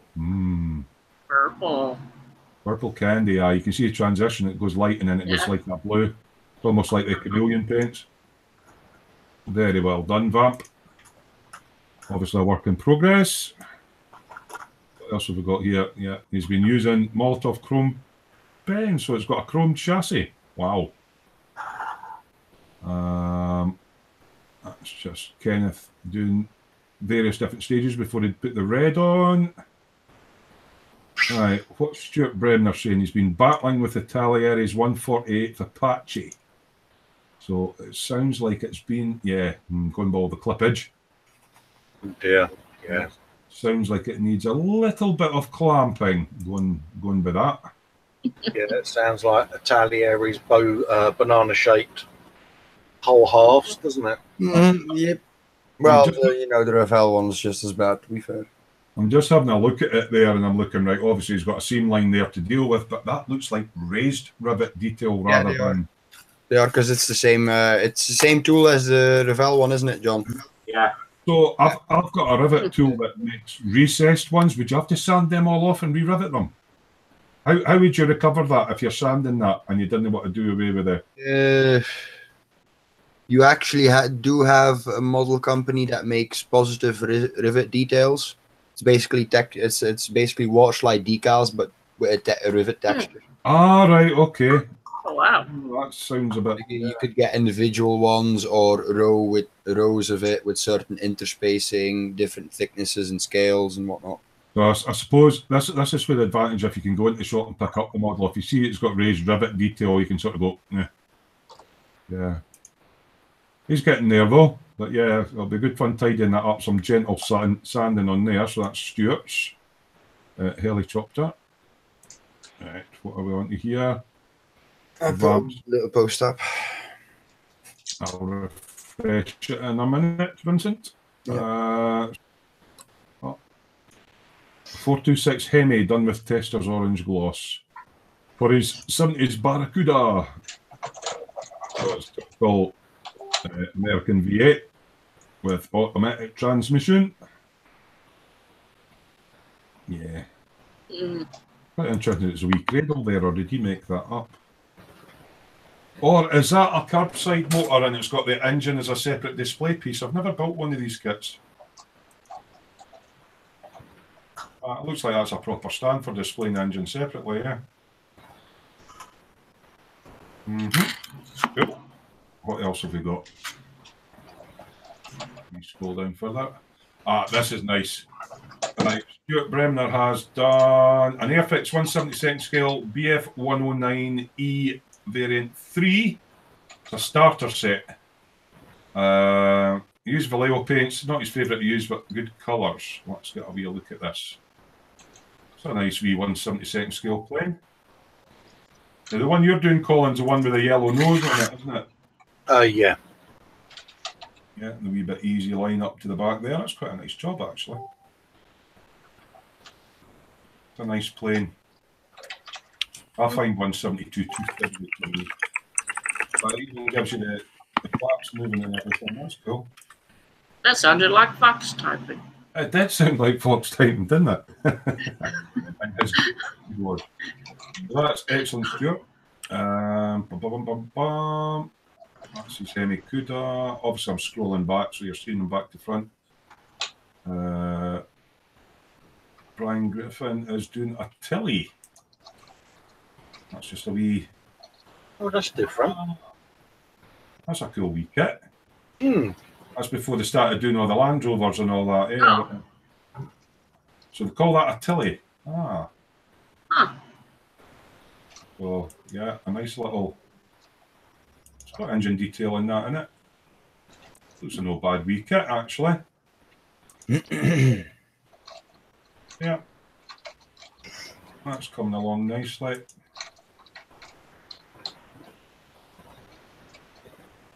Yeah. Didn't think they're all that dear in these damn air kits. Alright, let's see if I can scroll back through some more. What else have we got? Donald Gilchrist. What's this? Rob's off school, so he's got a little bit done on this leopard hobby boss kit. That's interesting. Digital camo. I asked him, I says, what was White wall tires. The white wall tyres, that's for a parade vehicle. Yeah, when they parade, they actually put on white walls. Yeah, I've never seen that before. Oh, okay. Interesting digital camo. That's funny looking though. Yeah. So he's starting about, it looks like he's having to use quite a bit of weight to get to that to stick together. A bit rebar and all that was on. Yep, it's all starting to go together. It's a no bad kit, like. Yeah, I like all these sort of APC type vehicles. Wouldn't fancy doing that digital camo though. Hopefully it's decals. But you can get masks and everything, or you can do decal wraps like Colin does. What's James Michael Hornsey? He's got a traditional whitening to do in 1/32 scale. He's making me exercise my neck. I can remember building a lightning years ago. That's one on me to get list. Yeah, I do like the lightning. That's his submarine again, and his submarine again. Oops. Daryl D's got some rather cheeky flesh tones. He's turning Morgan into Batwoman. Those of a nervous disposition, flesh tones. Yeah, so he's resculpting and remodeling it and turning it into Catwoman. Rather well endowed Catwoman at that. So, yeah, so that's Daryl away across in Hawaii. He's not on the main island, so he hasn't been affected by any of this volcano. Kenneth has started his character called Geralt from the Witcher 3 game. And this is what we know Kenneth better for, all these figurines. That's a cracking sculpt, actually, with the stars and that. And I know he's got a bit further on than that now, because he was doing all the different layering. What a lovely looking sculpt that is. Let's see, what else have we got? Oh, Frank's doing his first Warhammer kit as well. That looks cool, actually. Goliath. I've not seen some of these yet. Oh, Paul Shatland. Nice. Rebel DTM BMW. And it's only got 1K on it, so you don't need to put 2K on everything. That's a cracking looking car. Nice. Quite unusual. Excuse me. He does like his cars, does Paul. Yeah, lovely looking kit. The details would drive me batsy. Right, what else have we got? Obviously, I'm scrolling back quite a way through because we haven't done this for a while, so we've already looked at that. Oh, Ben was boasting about the temperatures because he's on holiday. Oh, there we go. Davey UK doing a Space Marine. They are therapeutic to do these Space Marines. They're great fun painting all the detail and that up in them. Just while we are sitting, chilling, they lend themselves to a little bit of therapeutic brush painting, which is great fun. That was Dave on about his Space Marine. It was in the chat earlier on. Davey UK. Tony Blackwell. Rebel Hotch. That's an unusual looking thing. A Rebel Hotch. Tony, let's get a look at this. Another unusual looking vehicle. Yeah. Oh, a fuzzy picture of the engine detail. Oh, bing, bing, bing, bing. Rebel fit issues when you're putting things together, look. How far has he got? Has he just got as far as the engine? Oh, no, chassis and everything in it. Interesting way they're mounting the wheels and everything. Yeah, I don't think I've seen it. It's a bit of an ugly looking vehicle. Yeah, it's an ugly bugger, but yeah. A Hotch. Yeah. New stuff to me. Right, let's have another look through. What else have we got? That's back to the brain. Oh, Brian Griffin, done at last. Oh, is this the one that Ted built? I'm trying to remember what that's called now. That truck. And the stowage in the back. So tell me, I can't mind what it's called. Trying to think of it and I actually forgotten myself. It's a truck. It's what, sorry? Ain't it the LRG? That's it, the LRG, yeah. So, cracking job on that, Brian. He's been a busy beaver. What else have we got? Seen that one. Oh, Kenneth has been doing a small figure to have on his bench for a while. He loves doing his wee figure. I like that. That's nice. With the big axe and everything like that. That's cool. Yeah, I like that. He's asking for tips. It's more like us asking him for tips when you get onto the figures. Marcy, she's doing a 1964 Chevy Impala. I think she's just at the, I don't think she's got any paint on it as yet.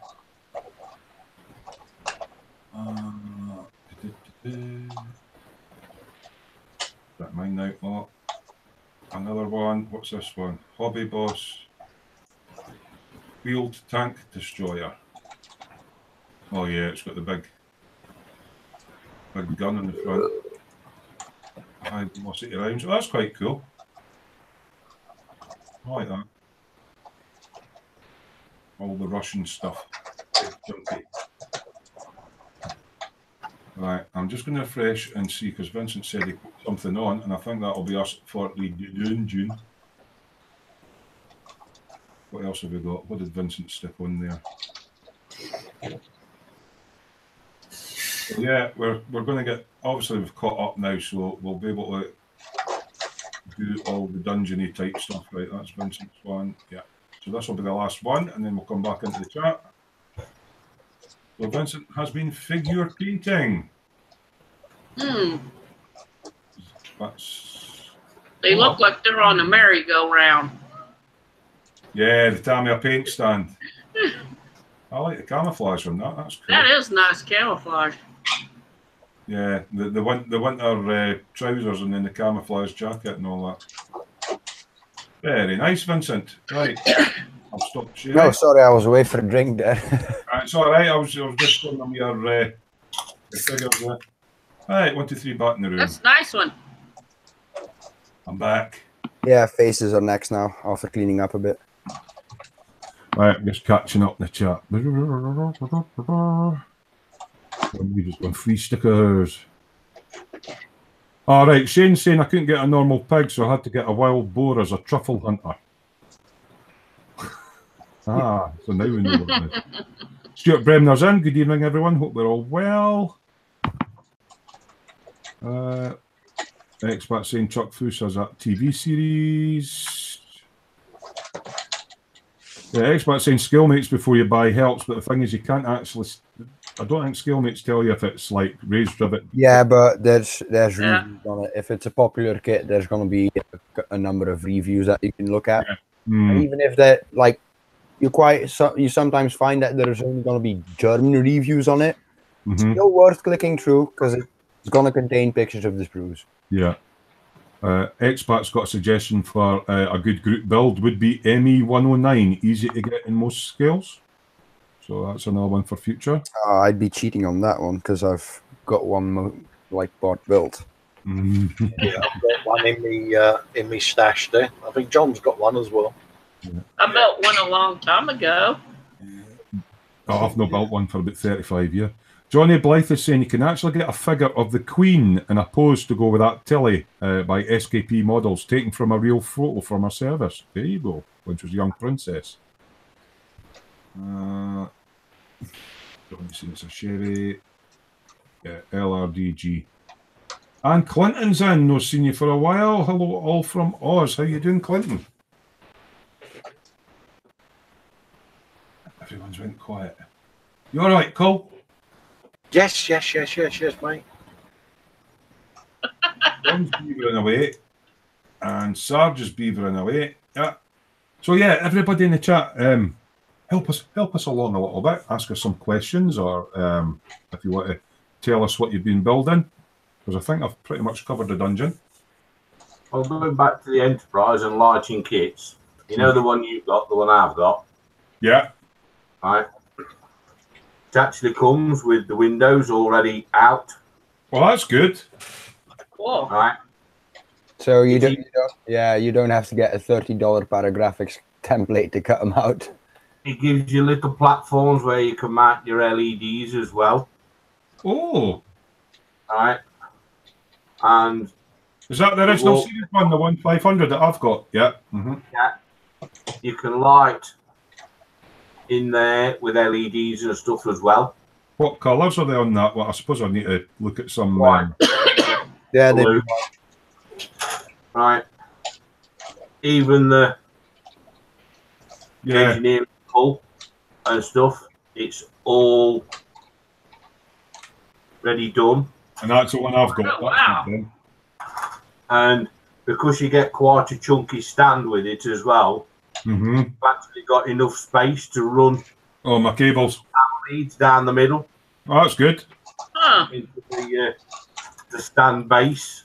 I Right, just had a quick look at mine and seen the size of the dish and went, wow, it's huge. clear parts that you can light up quite easily. Right, and then you've got the big blue bits at the front where you can actually get a Photo X brass set that you can put on a motor that rotates inside there. Could always put a motor on and put my own sort of diffuse on. Yeah. Yeah, there's like I said earlier, there's a set on Shapeways where you just like put a motor in there and you'd have a moving fan. But then again, you could do it with LEDs, couldn't you? The one you showed me though was almost like a little octopus that sat on the end of the motor. Yeah, the advantage of that one is it's actually got all the pieces that need to have holes or channels into it to put fiber or electric wire through it. They're there. Oh, that's cool. It makes it really easy, but then again, you are spending 20 quid on Shapeways for it. Yeah. Oh, wow. Where is Shapeways based? I think they've got like printing centers all over the planet, don't they? I know they've got one in Holland, I think. Oh, so we probably get import charges then. That's what I'm thinking of. There's Not yet. Brexit still has to happen, Terry. Right. The customs union. Scale model vamps in. Evening, guys. We were just looking at some of the stuff on the dungeon there, vamp.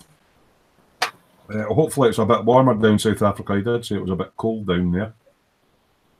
So yeah, a Star Trek themed group build, and then possibly, I suppose at a later date if it aircraft. Well, that's the 1 to 1,000 one, same scale as that Reliant.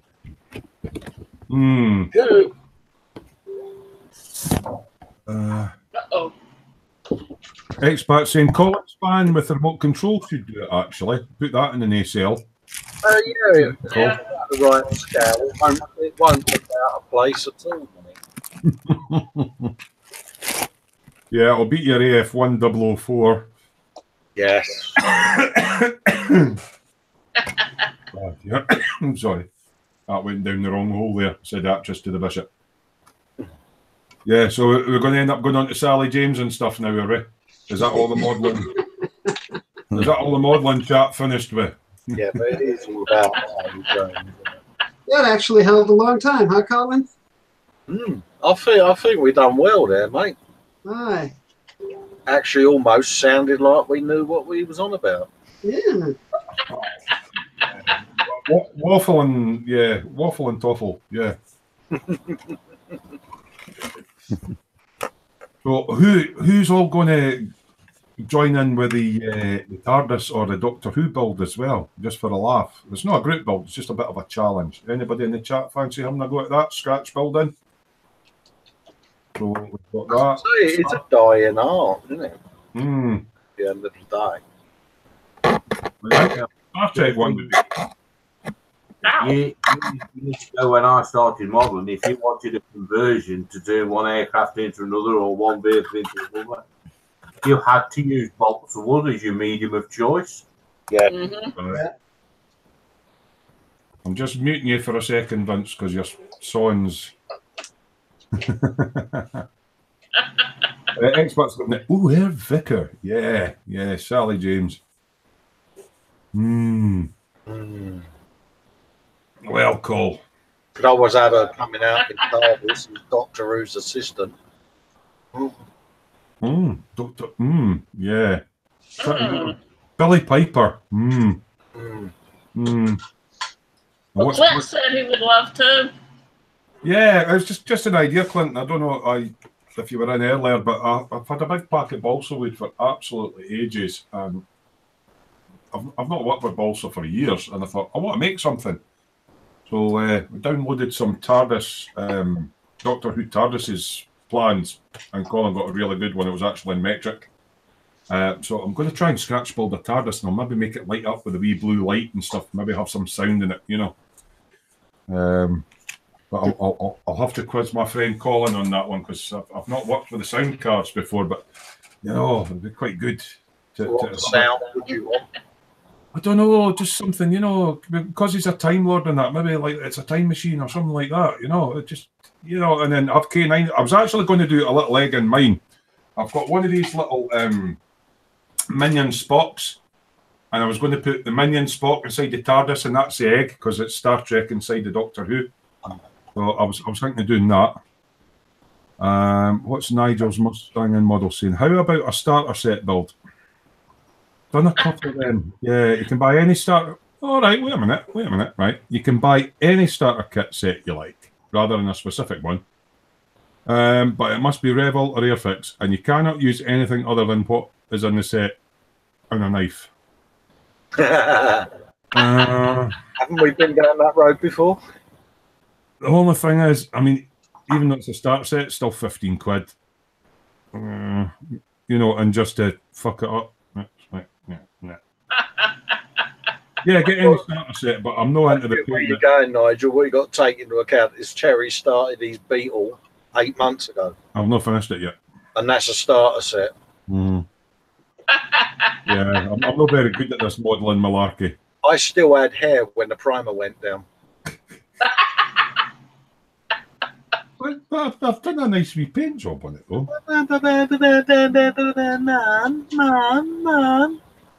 Clinton's I'm still working on mine, but I have a really good excuse. Yeah. Mine's finished. Uh-huh. I'm getting there with it. I mean, my wee flower power Beetle. You know, I'm getting there. All my flower power and... Yeah, Shane's saying, what about a Herald?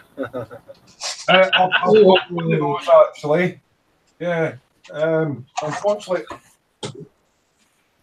I don't have all the parts for it, so I've not really finished it. But yeah, that's my Candy Herald. Yeah, I'm missing parts, so I've gave up on it. You know, so yeah, I've totally lost interest in that.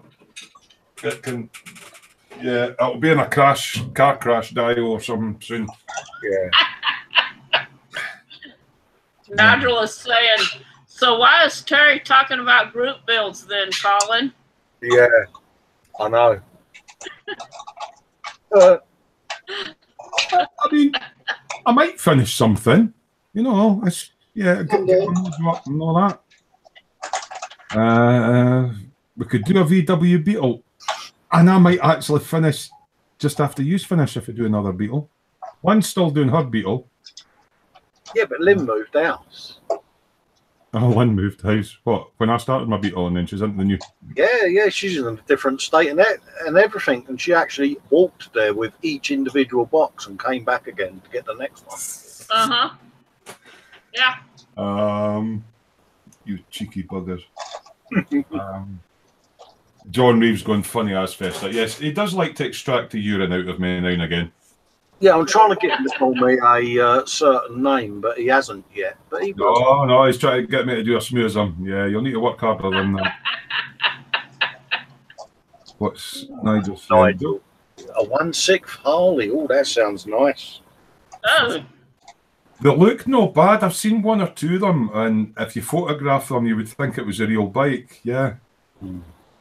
I'd like to do one of those. Yeah, they cost too much. The Harleys aren't bad. I've seen them going for anything for £50 upwards. They're like $200 and start at $200. The one I see. I'm like, what? If it's the latest kits, but I think a 1/6 kit's screaming to get lighting put in it. Yeah, but me and John have got our eyes on a certain 1/4 scale bike, haven't we, John? That's imminently about to hit the UK scene. What one's that? That would be the Yamaha YZ09 Rossi bike. Who makes it? The Agostini. Oh, right. So 3 years of magazines. Yeah. Well, don't sound too fucking keen, Terry, will you, mate? You know what I mean? Not but nice, so 1/4 scale. Yeah. Wow. Much other magazines, is it a tenner a month or something? Something like that, yeah. Yeah. That would be quite good. 1/4 scale, that's going to be quite big, but Yeah. It's Oh, huge, really? isn't it? it's almost as big as your Mini Moto.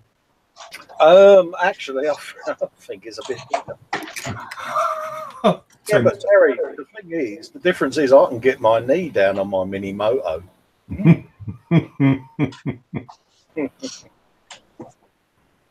John can as well, unless he's doing the left-hand corner.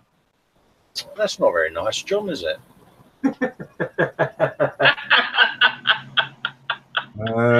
What's Nigel saying? Mine was £300 with the upgrade set. Wow. It's not bad at all, mate. For a 1/6, yeah. Yeah, that's impressive, mate. I'm quite impressed with that. And Nigel's saying the poker 1/4 scale Ducati. I've heard that is really, really nice. Yeah. Mm-hmm. And why is John typing in 1 million? Or is it 10 million? I don't know. There's too many zeros. Can't focus on them.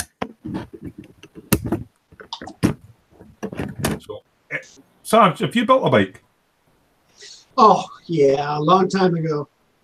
You remember? I don't know if you remember them or not. Actually, the old Revell choppers.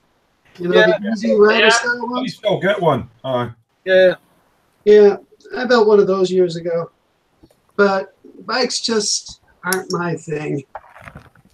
The only bike that I really want to build is a 1983 GPC 1100, and nobody makes one. So. Oh, the red one. Yep. Actually, you can get a Z9. You can get a GPZ 900. I'm trying to remember who makes that again. It's Hiroshima, I think. Yeah. I've Do about seen 4 different versions of it.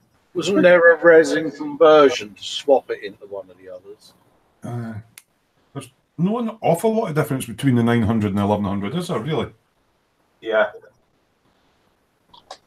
Yeah, that's only because the GPZ, my mate used to run about in a 550 but, until he wrote it off. Ray, can you dig out them 2 bikes John's looking for, man?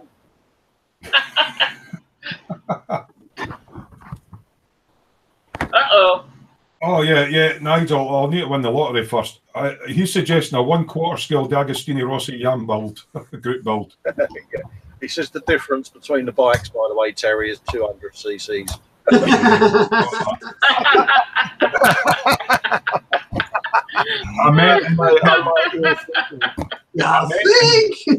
meant in the 2 kits because actually I think the 900 is just a sleeved down 1100 engine anyway. I know the engines blow up quite a lot. Completely different, Terry. Are they? Yeah. The Z9's got a liquid cooled engine. Right. Oh, wow. The GP Z1100 was air cooled. Yep. Right. Right, okay. See, that's 80s bikes. I wasn't really. Yeah, we're getting into W. Gardner territory there, John, aren't we? Oh, yeah, definitely. But back in the 80s, mate, I was kicking about in dirt bikes. Races, I have a Ducati 1/4. I had a Bull Taco 490. Oh, yeah, Bull Tacos. And they've all been replaced with gases and stuff now, Yep. Yeah, all trially bikes. I'd love to have a go at Speedway. That's a crazy sport, just a throttle, no brakes. Yeah, throttle. It's a race Grand Prix on tonight, isn't there, Speedway? There's actually a Speedway circuit just up the road for me in Armadale, but I've never been to see it.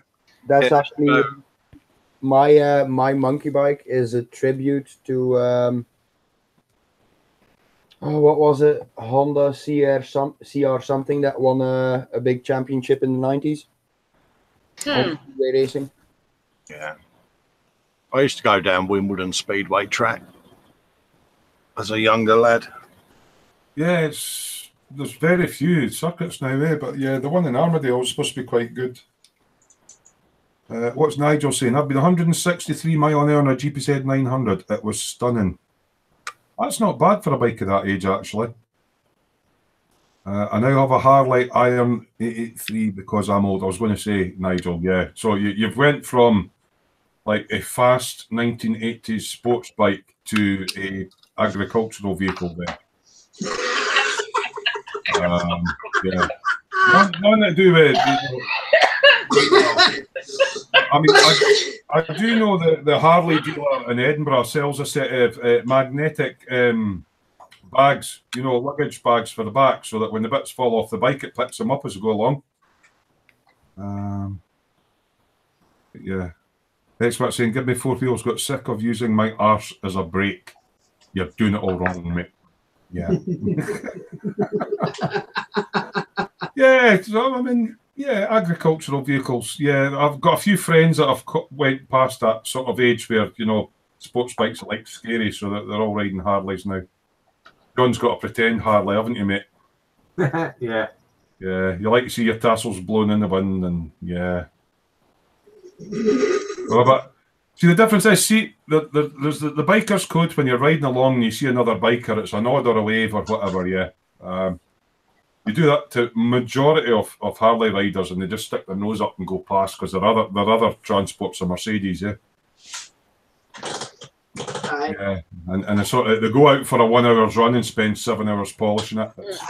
It's no fun. Johnny's saying, Cole, they used to have a speedway everywhere, didn't they? I know a Dagenham had an arena. Didn't Hackney and West Ham too? A lot in a small area. Yeah, they certainly did, mate. It's coming back, but again, it's such a financially expensive sport to get into if you haven't got sponsorship at a young age, you know. But I know Ty Woofenden, the UK rider, has set up a thing where he's mentoring two brothers, the Thompson twins, and financing their rise through the ranks. So if more current riders did that, it probably would help a lot more. The bikes are quite expensive, though, aren't they? I mean, you look at them, right, it's a single cylinder and all the rest of it, but that can be pricey. Any guy that can ride a bike at them speeds with, you know, no gears, no brakes, and it's just like, yeah. Yeah, no wee bit of balls. So, Lynn, what are you saying? A Can-Am Spider? I'm just as bad as Brett on spelling, but I want to get a Can-Am Spider. There's a guy across the road. It's a reverse trike, 2 wheels at the front, 1 at the back. Right. Right, he's actually got a kit one, and it's in Dayglow orange, but it's not a Can-Am. It's got a Yamaha R1 engine in it. Oh, it's a beast machine. Yeah. It's great fun. Nigel's on you go. Nigel's other car is a Mustang.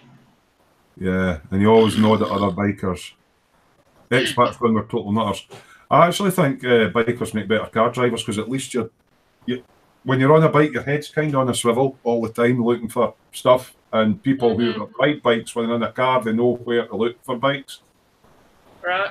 I think everybody that does a car test should ride for a week on a 125 motorcycle just to see the hazards. Like, you get people going, why do bikes keep moving from side to side? Well, there's like manhole covers and white lines and bits of diesel and leaves on the road and that, and they're sitting in their car like this, oblivious to it. And they seem to think that bikes can corner faster than cars, and they can't, and they seem to think that you can stop faster, and you can't. That's, yeah. Right. So, yeah, I'm very careful when I'm driving. That's what I'm doing. I'm looking around for all the bikes and everybody like that. I bet you're like driving Miss Daisy. You're along like that, and you've got your tortilla chips and that. Heidi Crunch. Whoops. What's that? Griffey are saying GSXRs and SV650s are all you need. SV650 is a nice bike. I like the SV1000. And my bike's basically a naked Gixxer anyway. It's a GSR 750. So, aye. Yeah. I like my Suzukis. Although the build quality on them's absolute shite. I would rather, if I could pick a bike, don't know, but it'd probably be made by Honda, although they're getting very car-like now with their technology. Get you a monkey bike. What? Well, Vince can take the mickey out of me. Can you imagine? Vincent isn't there. Vincent's got 2 monkey-type bikes. Yeah. Expat saying, I'm an ex-taxi driver. Bikes are just targets. My brother actually calls them donor machines. Oh, there's a good bike. Johnny Blight. A mighty Honda CB175 when he was a teenager. I remember that bike. Back in the 70s, my brother used to have a Honda HQ50. HQA 50. It's a little bitty. This would probably be a monkey bike. Yeah. It was a real small bike. We're on the subject. My mate John from Ireland likes a Supermoto X650R all day long. He likes these sort of supermotos and trialy bikes and all that. Yeah, supermotos are quite fun actually. Set of road tyres on a sort of trial going bike. I'm too old for fast bikes now. A rally grifter. No. Can you remember that? The old rally bikes that had the Sturmey Archer 3-speed in the back with the little chain and everything. It used to keep snapping. You used to carry a safety pin so you could lock it in a gear. Yeah. Yeah. Oh, yes. And the chopper. If you bumped into something, you could almost rip your thingamabobs off on the gear change lever. Yeah. Great design that was, wasn't it, for a young man's bike? Yeah. Oh, God. Put a raised gear lever 2 millimeters in front of where a certain attachment is sighted. Yeah. Oh, gosh. Yeah, well, me and my mate both had the Rally Grifters, which was sort of precursor to the lighter BMXs. So it was like, you know, a King Tiger version. I had a grifter. But my mate thought big handlebars with a big pad on them, and my mate thought he would be smart. He took the front wheel off a chopper and put it on the grifter. It wasn't very stable. Nah. Because it's just got the little wheel in the front. See, I did a mod on my grifter, which was the rear wheel off of a 5-speed chopper with all the mech and all of that lot. Shoehorned in there just nice, so it was a 5-speed grifter. And it still weighed 300 weight, you know what I mean? Seen some kids running about on really cool bikes that look like proper American chopper bikes. Yeah. Well, the tank and everything on, but they're really pedaling away. Cracking. A little bit expensive. Do you remember cow-worn handlebars as a kid? The big... the big straight handlebars you used to put on your racers. Do you remember them? Aye. Yeah. Get a set of monkey hangers on it, 8 hangers. Yeah.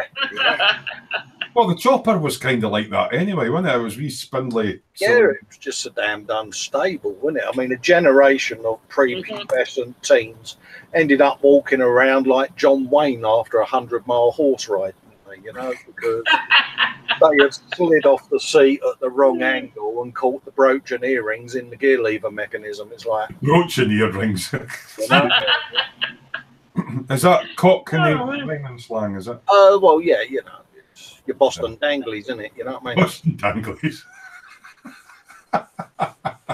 Sarge is muted, by the way. I don't know how that's happened. He's done that himself. I know. I muted Vincent because he was. Vincent ain't there, is he? Or unless he's not there now. I think He so. probably went to go get something to drink, or because he is so thin, isn't he? He turns sideways and pokes his tongue out. He looks like a zip.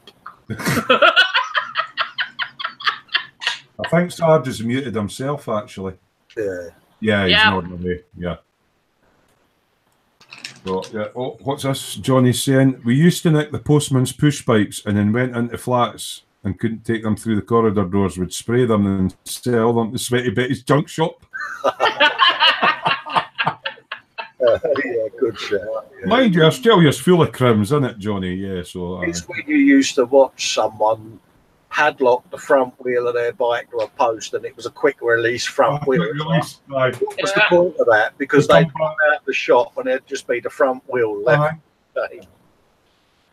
What's the expert saying? That's how I learned to use my arse as a brake on my chopper. Well, I never had any brakes on my grifter.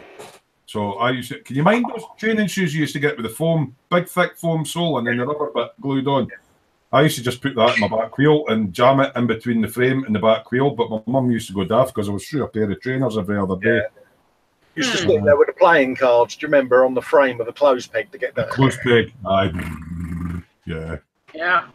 My brother made out of one of his bicycles, he actually made a chopper with the bike here and long thing here with the wheel on. Yeah. That'd have been stable. Nope. Oh, Johnny's saying, I'm from Barkin, only moved to Oz at the age of 32. All right, so you weren't crossing the crim ships then. Oh, that's all right. Yeah. Oh, Barkin. Or is it? Aye, at least to put from in because it's like I'm barking. You're confusing the Aussies then with your rather thick accent still then. What sort of accent is barking then? Who's going to give it a go? So very, very simple mine. I've got a tinge of South London in mind. So. All right. So it's down your neck of the woods then? Yeah. Yeah. Never been. Yeah, but it's nice. What are you noshing? What have you got, Lynn? Is it cookies? Are you snaffling treats there and not telling the rest of us? That's Go on, Pretzels. Garlic pretzels. It's Lily. Yes. Yes. They're all mine. Unless y'all would like some. Here you go. I've got some bags of cheese and onion. That's my snack for later on. Yeah, so guys in the chat, get some questions and topics in. Give us some stuff to chat about so we can have a bit of a laugh and a giggle. Let's see what else has come up there. Anything else in the Dungy? No. Yeah, they're all quiet. So, the next show, we're starting to fortnightly just now, Colin, aren't we? Yeah. Yeah. Get all the holidays and all of that lot out of the way and see how people think. You know? So, because I've managed to get my computer fixed, the next one, well, what we're kind of thinking of doing at the moment is the next one will be back on my channel on the Saturday night. And then if we're still in the fortnightly, we're going to rotate between my channel and Colin's channel. So, unless we go back on the weekly, then we'll just do one and one. As long as it doesn't confuse people. That's the thing. We don't want to confuse people at the end of the day. So, I mean, obviously everybody that's in the chat's managed to find it, no problem. I think what's my feelings on what's maybe confusing people is they're used to it being every single week, and then it goes to fortnightly and they can't remember if it's this weekend or next weekend or whatever. So yeah, I mean, put it out there. You know, it's what the guys in the chat. You know, it's what they as well. What they want is crucial, isn't it? You know, as long as you can find us, no problem. I mean, if Colin's putting like a post up saying it's on his channel. And then obviously I'm bumping it later on in the week, and these are all managing to find it okay. Then we'll stay in that format. 1 week Collins and one. We'll be gutted if they turn around and say, "Yeah, can you do it every 3 weeks?" Yeah, that could. I'd be like, you know, I mean, I've had a few people sort of get a bit confused with it, where they're not sure what week there's a show on and what week there isn't. You know, but it's worked for the short term because, cut a long story short, you know, a lot of us had some pretty sort of real life events going on and things, and it just became problematic for a period of time, didn't it? You know. Warthog's been a cheeky bugger. He's saying, "Smoo, you always confused with that accent. That's a Scottish dig." Yeah. Yeah. Mean pal. Aye. Away and bile your head. So, aye. So, yeah, I'm just thinking, what's this? This is Saturday. Is Fox still doing his thing on Sundays? I have no idea because obviously he's had some personal stuff himself. Stuff to deal with. I've kind of politely left him alone and not bothered him with the, how can I say, the politic of things. Yeah. You know, so out of respect, I've left him alone. So I can only assume that he's doing his live. I think he did one last Sunday. He did one last Sunday. Yeah, just pop over to his Model Making Guru channel, and if he's doing his Sunday live, he'll be on. So, as Johnny Blythe is saying, if you subscribe to the channels, you can set the bell thingy for notifications. So, yeah, absolutely, mate.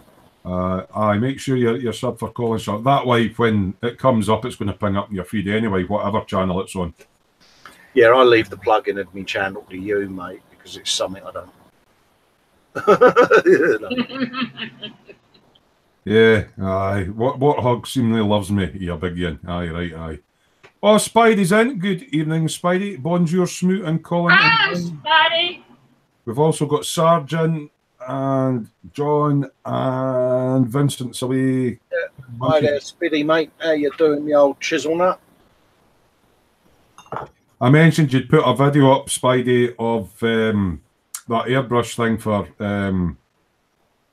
new people that are new to airbrushing. So Yeah, that is actually really, really a good video, to be quite honest with you, because there's a lot of people out there that might not know too much about the airbrush that they just bought, and go and give it a watch. we'll get Lynn to watch it as I'll well. go watch it. Yeah. Clinton saying that's what I do. Just for people that are unaware, if you're subscribed to somebody's channel, you'll find a little bell icon, and if you click on it every time they upload a new video or there's content comes up, you'll get a notification popping up. That way you can't forget anything. Spidey's been away travelling all over the place of late, haven't you, mate? You back in Sky? Back in Sky, Spidey, the coffee man. Yeah, he grinds his own beans, and that's not a euphemism for anything, by the way. He does. I thought he owned a rally chopper then.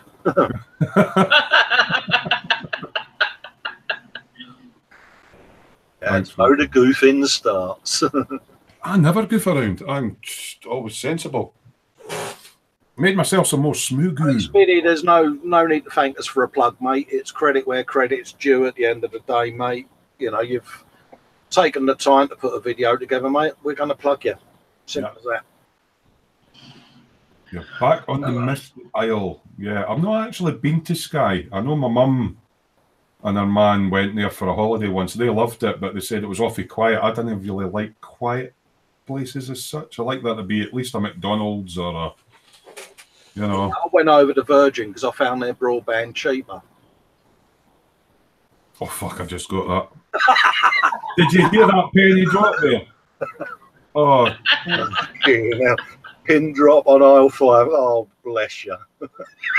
I'm sitting there going, what's he on about broadband for? That's almost as bad Sky. as Sarge the other night when he came in and he's going, are you there? Are you there? And we're like, Oh, we did the Frozen. And then he did it back to us. And then we fell for it. and the night he comes in, he's going, Yeah. like, either your mic's not working or you're taking the piss. Welcome back, Vincent. Thank you. I was having food. I thought you were. What kind of food was you having? Anything exciting? Boudin blanc. So that's the white sausage with the milk. Oh, he likes white milky sausage. Normal barbecue sausage. And the barbecue sausage. So you had all nicely grilled up with some, salad and a bit of cold potatoes. Oh, that sounds good. So you like a bit of sausage then? I thought it was Germans that ate a lot of sausage. It's a continental thing. A continental thing. Okay, yeah. Spidey's giving it hi Vince. Spidey's in. He's back home in Skye. So some nice roads up there, Spidey. I'll maybe need to take a wee hike up. Here, Spidey, if Terry does come up there, mate, can you do us a favour? 1, teach him who W. Gardner is, and 2, get him to put his knee down. What was I going to say? Aye.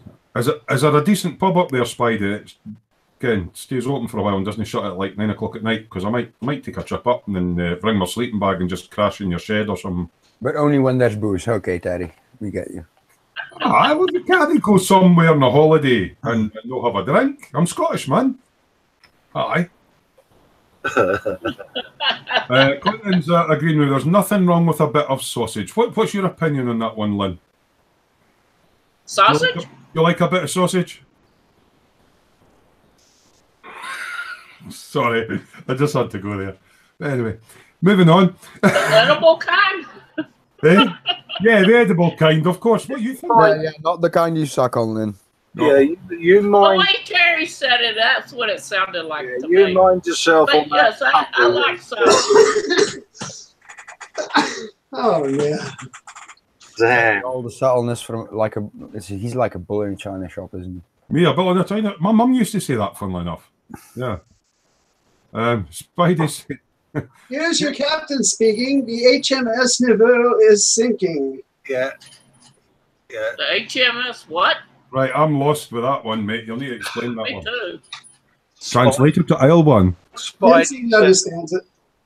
yeah, Spidey says there are pubs and you're more than welcome to flake there. Oh, that's cool. If he's getting your knee downs easy, it's doing it horse riding. Can we put a barbed wire fence around the island to prevent him getting off? I thought you all loved me. We do. It's not the way you think. Expat Spain says he likes a bit of sausage, just not wieners. We do love you, Daddy, but from a distance. Yeah, we'll be going, yeah, go on, Spidey. I don't like hot dogs. Your either. fucking problem now. You have him for a bit.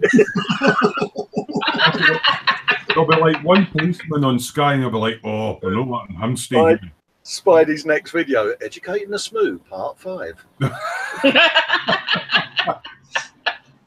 Oh, dear, that's shocking.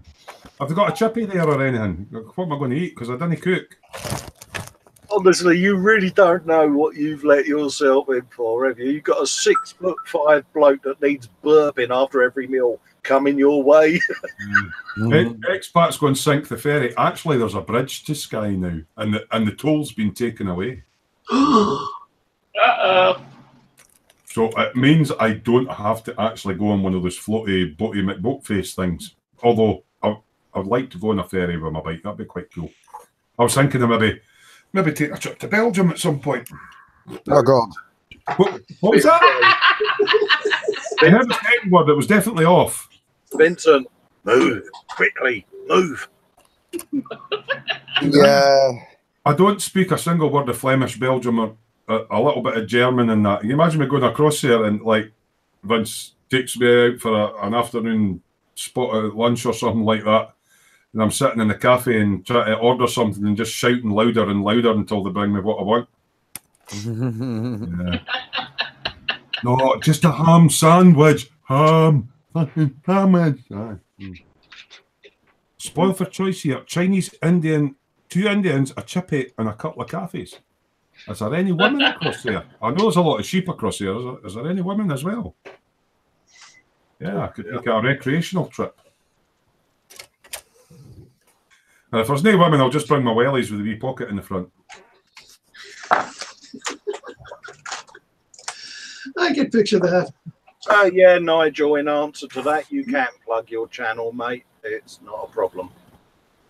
In fact, if you join the dungeon, you can copy and paste the link in there. There's Yeah, in the files section, there is a page that you can edit, and you can put the link into your Facebook and YouTube channels, mate. PM us, Nige, and we'll all sub to you, mate, as soon as we go off air. Yeah. No problem, mate. We encourage that. If you're making YouTube videos, yeah, it's nice to be nice. Everybody subs to each other, and Yeah, just whack a link in there, mate, and we'll all sub. You all know that all you have to do is go to their name here in chat And click it, yeah. Yeah, Yeah. there's 3 buttons, and you can just sub off them. So. I'm not doing it at the moment because it'll take me away to another. Yeah. Oh, Yeah. no. Don't touch buttons. Don't do a I'm bill. not touching buttons. I've got split screen and everything up at the moment, and so far, you know. But then Colin's hosting it, so my computer's not going to go. Sorry. How did it go? Vincent Murgatroyd even. Yeah. Expat saying I'll be moving to Germany next week. Yeah, so I can be closer to my pal Vince. John sent me I'm more than welcome in Belfast.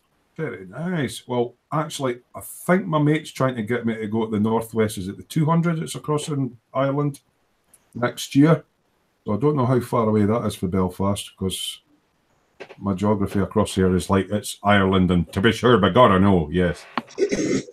Spidey's going, sadly, bugger all women, plenty sheep, and if you like them hairy, lots of cows. Ah, but are they like Heeland cows? Yeah. You know, I'm already subbed to you, Nigel, by the way, mate. Yeah. Could also have a game of cow tipping. I heard that was a big thing in America, Lynn. Cow tipping. Because seemingly cows... Cow tipping? Cows sleep. I think that's an Australian thing. No. They sleep standing up, and you've got to go up and try and push a ton of fucking cow over. Yeah. Yeah. I never tried that. That was the thing when I was a kid. Yeah. What's Nigel saying? I try to avoid face ache. Right, you've lost me now. He doesn't like Facebook. Oh, face ache. All right, okay. Let's see if I can use it. Click on there. Go to channel. Can I get a right click, open a new one, a new tab? Right, I'll do that. So I'm putting the link up, mate. Oh, cool. But yeah, I've just checked. I'm already subbed to him, so That's me subbed as well. There we go. What's that? It's. Oh, I'm already subscribed. yeah, Speedy subbed as well, mate. So There you go, sub. Right, what's this? Look at me multitasking, eating Chinese beef, watching a live stream and subbing. cool, you're good. Take it, you're typing with your feet again, Speedy. Yeah. So Clinton Eels is on about cow tipping. Is that a thing across in down under then? Cow tipping. It sounds like fun, I but think it is. Like I said, I grew up with it. It's kind of rude to the cows. You know, they sleep standing up. So you just sneak up on them and give them a shove, and they'll just kind of like get a little whoa, and they'll flop over. Oh, it's a bit like making a loud noise with next to a goat in it, and they fall over or something. Right. Yeah. What's the thing with cats and cucumbers? Vince will know this because he's got a cat. Have you seen all the YouTube videos where like the cat's looking the other way, you put a cucumber down and it turns around and it shits itself? No idea, to be fair. No idea. I've been told because cats fear snakes and it's similar to a snake. That sounds familiar, that. I don't know. Mine looked at it and laughed, kind of like how cats do, and sat next to it and then looked at me like, okay, where's my food? What the hell Where's is the rest of the salad? Aye. Expat was obviously saying, make sure it's a cow and not a bull, especially if you're milking them.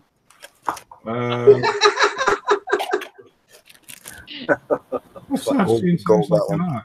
Beautiful woman behind every tree. Yeah, okay.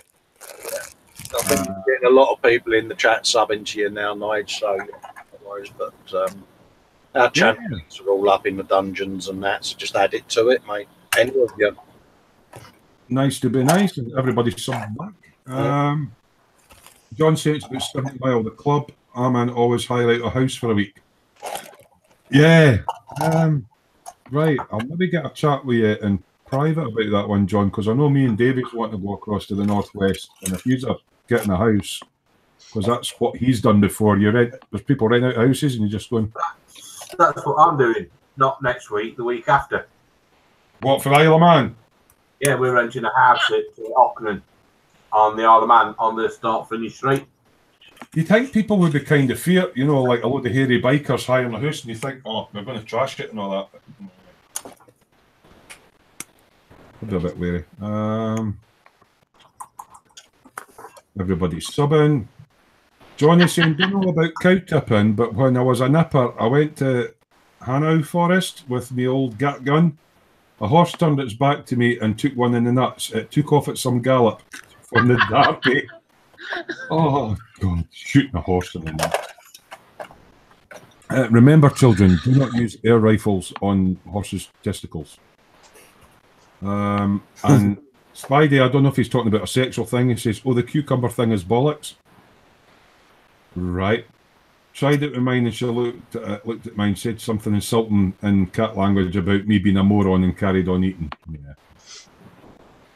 Yeah. What's Vamp saying? Yeah, cucumber doesn't work either. Yeah. Meowed an alien, your one. All right. And yeah. Okay. So we seem to have alien cats and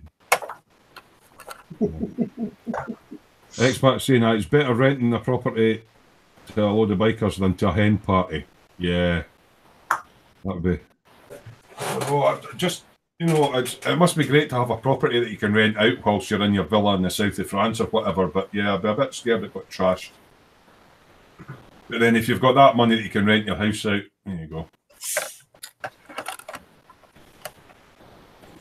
Anybody done that thing, talking about renting houses out? Like, say you've got a family in America and a family in the UK, and they both want a holiday in the same place. There used to be a site that you could go to and you swap houses. Yeah. Imagine if they came into mine, Colin. Yeah. Fucking hell. I knew I said I wanted to swap houses, but I didn't think I was coming to be you know, it's aye. What's Vamp saying? My skills in chroming parts is coming along nicely with that Molotov pen. I haven't tried the pen. I know Colin uses one. I've got the refill and I'm not impressed. It's not very resilient and it fades over time. I've tried airbrushing it and I can't get the grips with it. The one I use straight from the pen doesn't fade. Yeah, I mean, I only use the pens. I don't use the refill. But I've just got the refill. It's not giving me the result that I find it's okay for tiny little touch-ups. aye, little pieces. Yeah, I still prefer to strip me chrome and spray my own finish because for me it's a bit dazzly still. Yeah.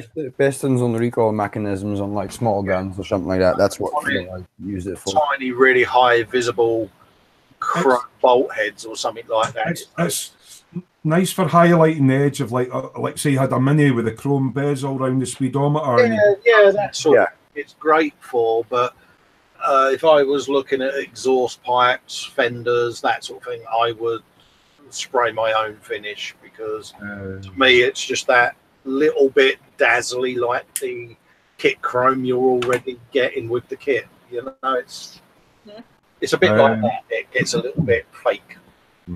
Vamp saying you can spray that refill. Yeah, I've not had very good results with it. I have actually got better results with the metal buffing powders. Yeah, the 1 mil pen's what I've got. But yeah, it's great for the bezels and things like that. But ordinary chrome, it'll come up like that, which to me is just a little bit. Yeah, I think I might actually invest in one of those 1 mil pens then, because then I could use that refill because I'm not finding it very good for spraying with. Yeah. I've got what is it? Check here sizes. I've got the 2 mil and the 1 mil. Yeah. He says he'll post the dungeon after this. It works for those parts that's not chromed. Yeah. Right. Yeah, that's a 4 mil. I mean, I tried it on the Herald and that. Yeah. Fine for little door handles and bonnet latches, but like if you're painting a bumper, you can't do it all in one stroke. Yeah. As soon as you touch it again, it goes all lumpy and shitty and. Yeah, you know, for me, I just use it for highlighting something in, you know, a small piece like little chrome buttons on the dash. Or, yeah. If it was a set of pipes for a bike or a chrome mudguard or fender, or whatever, I would go for a different paint. Yeah. Just I think reference in it at the end of the day. The best stuff I've found, it doesn't give you a chrome, but it gives you like a really nice deep polished stainless steel. And I'm just looking for it in the box here. Can I find it? Can I bugger it? It's the AK Extreme Metals, but it's not in the tube. Yeah, I mean, I've got the Alclad stuff, but I've also got the Agama stuff as well, the metallizing powders. Yeah, the metallizing wax is the same as the one that AK makes in tubes. Yeah, no. I actually like that. Yeah. I haven't tried that. Did you say they did one in a chrome, Vince, the AK in the tube? I think there's one in the chrome, but I don't know if it'll come out on. Let me just stick you on present, mate. He's a second. There you go, Vince. Like the shiny bits on this is done in the brass. The brass is good because it comes out well in shells as well, doesn't it? Yeah. Yeah, because this is the intake pipes for the engine, or is it the outtake pipes? Can't remember. Yeah, I've got the brushed aluminium on the base of the Batman. Yeah. Got Colin on that. You know, so you can get a good effect with it, but you can't touch it. You can't do anything with it afterwards. Oh.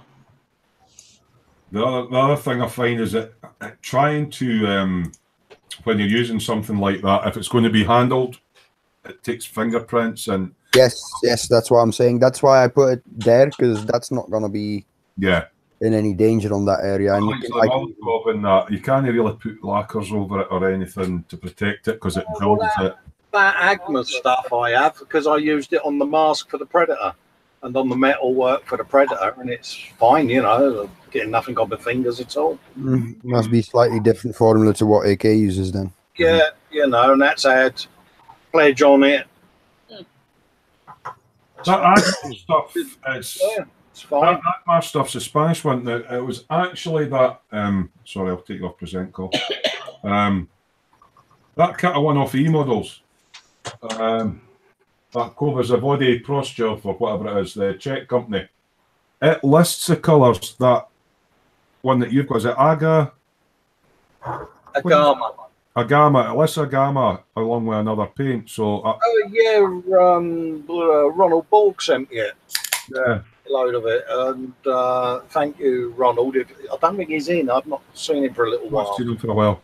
But yeah, he sent me over a bag full of the stuff and said, you know, have a play with it, see what you think. And I must admit, it's absolutely brilliant. Clinton's leaving. To be fair, scale model vamp, that's an interesting question. What colors to get? I find that you just get this one and you're pretty much set. Yeah. Because this is all the things you need. You can even do, you can basically do everything with this. Even... I'm trying to present you so it's up there. Oh, wow. Oh, you've got the AK one? Yeah, it's a good set. I've got a different set, which I like. The one that Vincent's got there is also damn good for making wooden tool handles, too. Yeah, I've actually got their wooden tool handle set as well, and I've quite often the paints cross over when I'm using them. Yep. Certain of the wood colors are quite good for doing stuff with flesh tones. There's another one that you can get. I don't know if that's show up in the camera. Yeah, the life color set. It's more or less the same mix of tones that you get. Yeah. Yeah. And then Colin holding up the Vallejo one. I've got Colin because there's quite a few different. Yeah, I got them ones, and I also got the Abtai Lung oils face set as well. I've got some of the Abtai Lung ones, not the full lot. Oh, wow. Vamp's running into the same problem it had before. Obviously, we showed that he got quite a lot of stuff in. AK won't send to him in South Africa. Try Life Colour, try Vallejo then, because Colin uses a Vallejo set and it's... Yeah.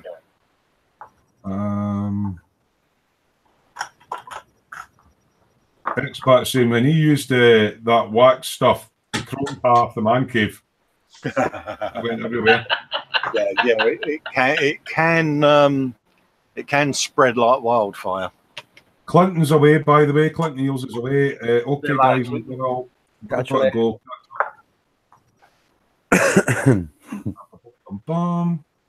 Oh, we've got a new person in, actually an old one. It's Thermonuclear Bobbington tonight. Greetings all. He's changing his first name. What was the first one he used to have? I used to like that. Used to be Seymour, then it was Damned Up.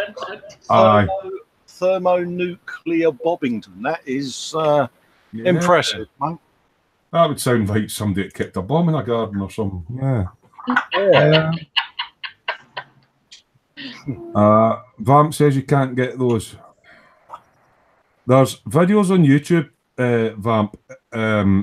If you can get primary colours, you can mix red, yellow, blue, and white to make your own flesh tones.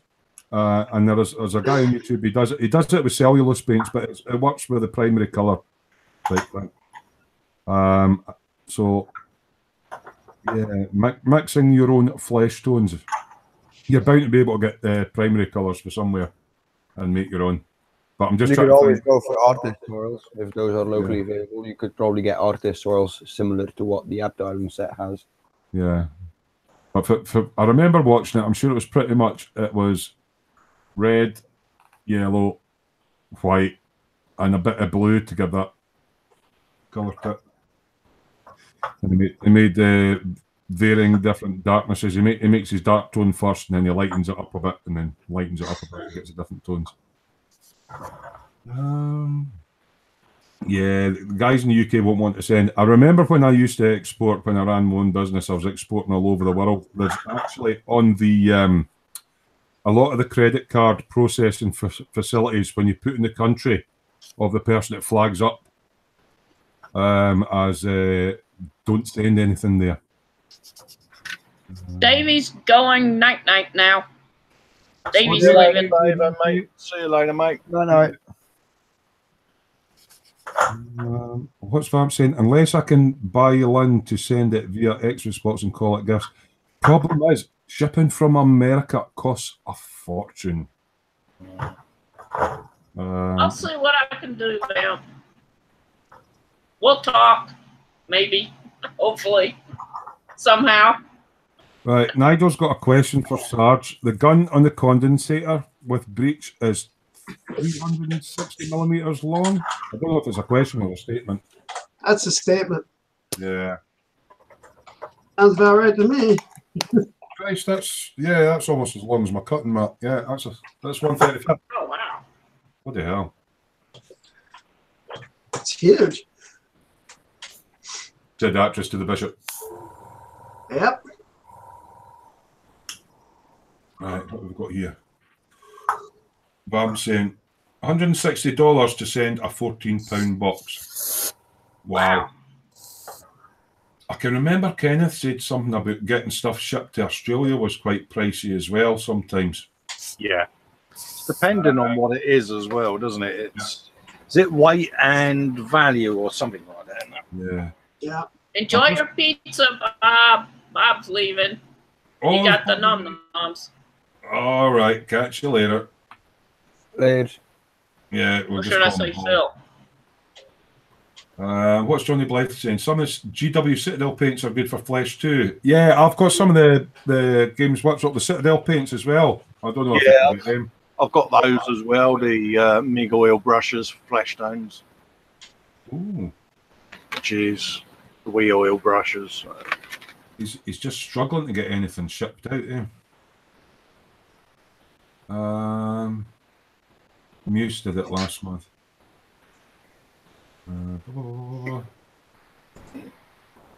Yeah, I wonder if it'd probably be easier getting it for China. Nigel's got a great one there. He said, can he buy the paints from South Korea? Postage is free and worldwide. Yeah, just really exploring the countries that would send the stuff out, yeah. Yeah. I think a lot of it with South Africa is getting stuff actually in the country, isn't it? Yeah, he's saying free postage never reaches him. Yeah, because how can I say? There are people that might say, "Oh, I want that," and it never arrives. See you later, Kenneth. Is Kenneth away? Is he?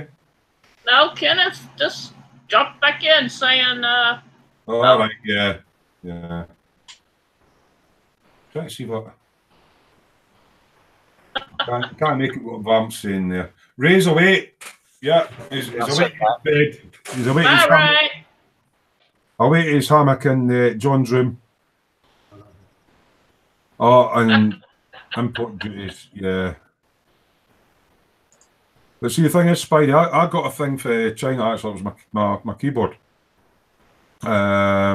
Luckily, they only priced it at $20 or whatever the hell it was. I got a, what was it, £11 odds charge. £8 of it was post office handling fees. But it listed off, if your personal gift is over £45, you are liable to, because I used to think that gifts weren't eligible. You can be liable for import duties. Johnny Blythe suggestion from BNA here in Australia, a fantastic online shop. So yeah, it's really just going to be having a look online and then contacting them to see if they ship to you. But it's an awkward one. Yeah. I could always put it in a box and put medical equipment. Nigel's saying, guys, can we please have a little chat about what you use for your YouTube videos, camera, stand, and lights? Well, I can actually show my. That's one we're trying to get John sorted out with. I'll just present this, but this is a stand that I put my camera on. So you get a boom, you order it off of eBay. Okay, it's a camera stand. Bumps into the bench. Daddy, lock it on me, mate. I could probably show it better because I've got mine installed. Right, okay. There you go. Actually, oops. And then mine's currently holding a cell phone cradle, but basically, you know, as Daddy said, scissors backward, forward, up, down. But you've not got the gimbal. Yes, I do. One of those. Yeah. Yeah, I put it Colin on. shows, yeah. I've got the gimbal. I don't. There's Colin. Yeah, that's what I use as well, with the same clamp that Colin's got. Yeah, same here. We all use our smartphones. Yeah. I got one good, but it's not set up yet. Yeah. I got to build a stand. I got to build my desk. Doesn't have any Breaking up hangovers. bad one. Yeah, I think we all use one of those. Yeah, I used to use me camcorder, but now I use me iPhone. And I've just got myself a new phone as well. So. And video editing, I use Adobe Premiere Pro. Same. I use something similar, but it's an older version. It's Premiere Elements. Yeah. Number 12. But the Premiere stuff's pretty straightforward. It's drag and drop. I just don't bother editing. I have to, mate. Otherwise, people will just be seeing me getting stuck under my own cupboards. Regarding the mic now, obviously on the Hangouts, I've got a separate microphone to go with my webcam. But my smartphone's microphone, because you've got it on the boom and you can position it between yourself and what you're modelling and see on the screen what you're doing, the mic on mine picks me up brilliant. How do you I mean, I use my phone mic, but my other mic that I'm using at the moment is actually mounted to the cupboard door, which is a studio microphone. Mm-hmm.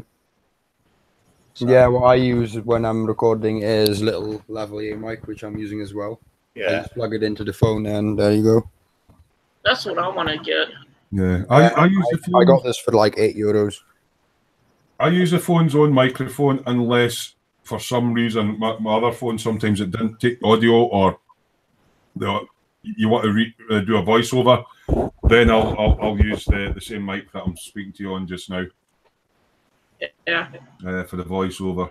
Yeah, I mean, the stand I use is just a bog standard microphone stand that clamps to your bench, and I've got it mounted to a block of wood on a cabinet door.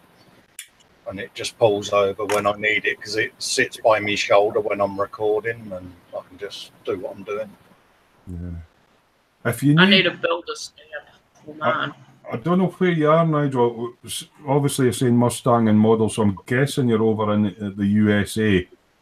But I can send you the links to obviously the Pair Gear gimbal that Colin and I use, and a stand, and you can see if you can get similar. But it's just a generic smartphone holder that has a standard camera thread in the bottom, like you would get in a tripod. Because when I first started, I actually used a tripod and a cheaper version of a GoPro for filming, but the mic wasn't very good on it. Oh, yeah. And then I started using a really crappy.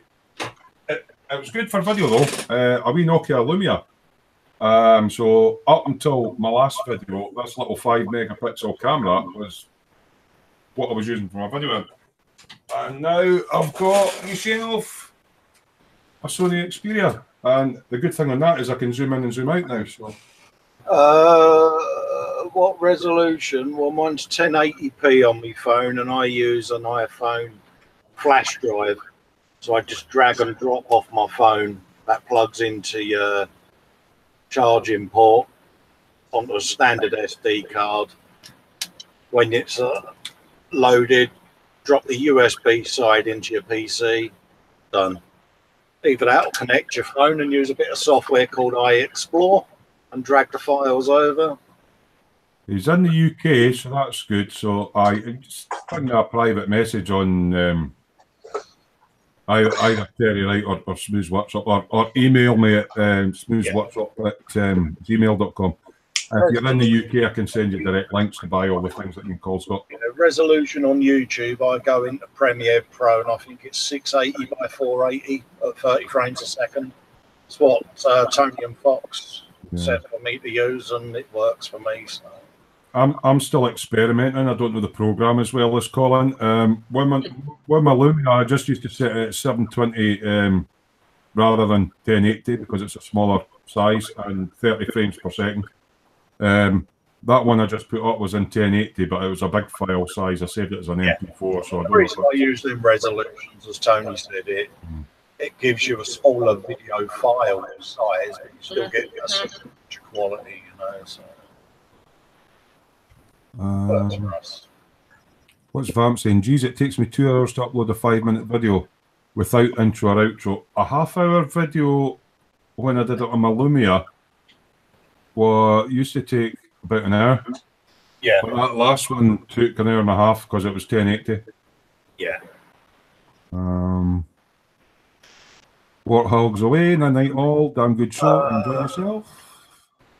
Speedy is asking whether there's an Android version of my device. I think there is.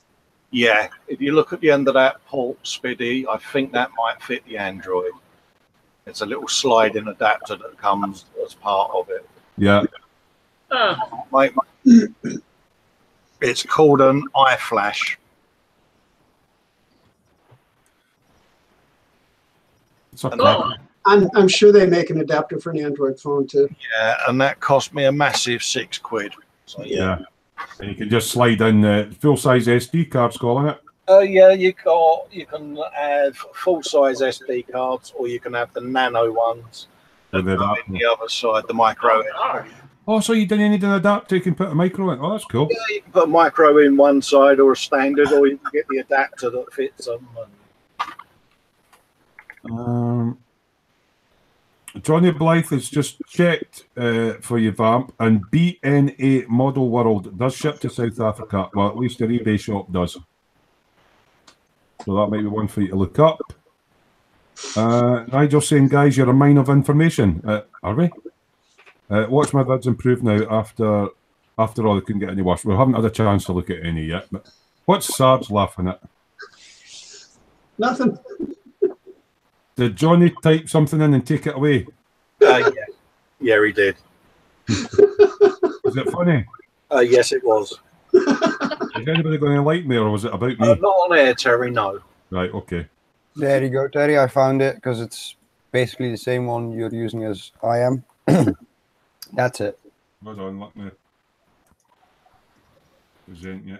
Obviously, I shipped mine from Amazon Germany. This is the one you would get in England. Yeah.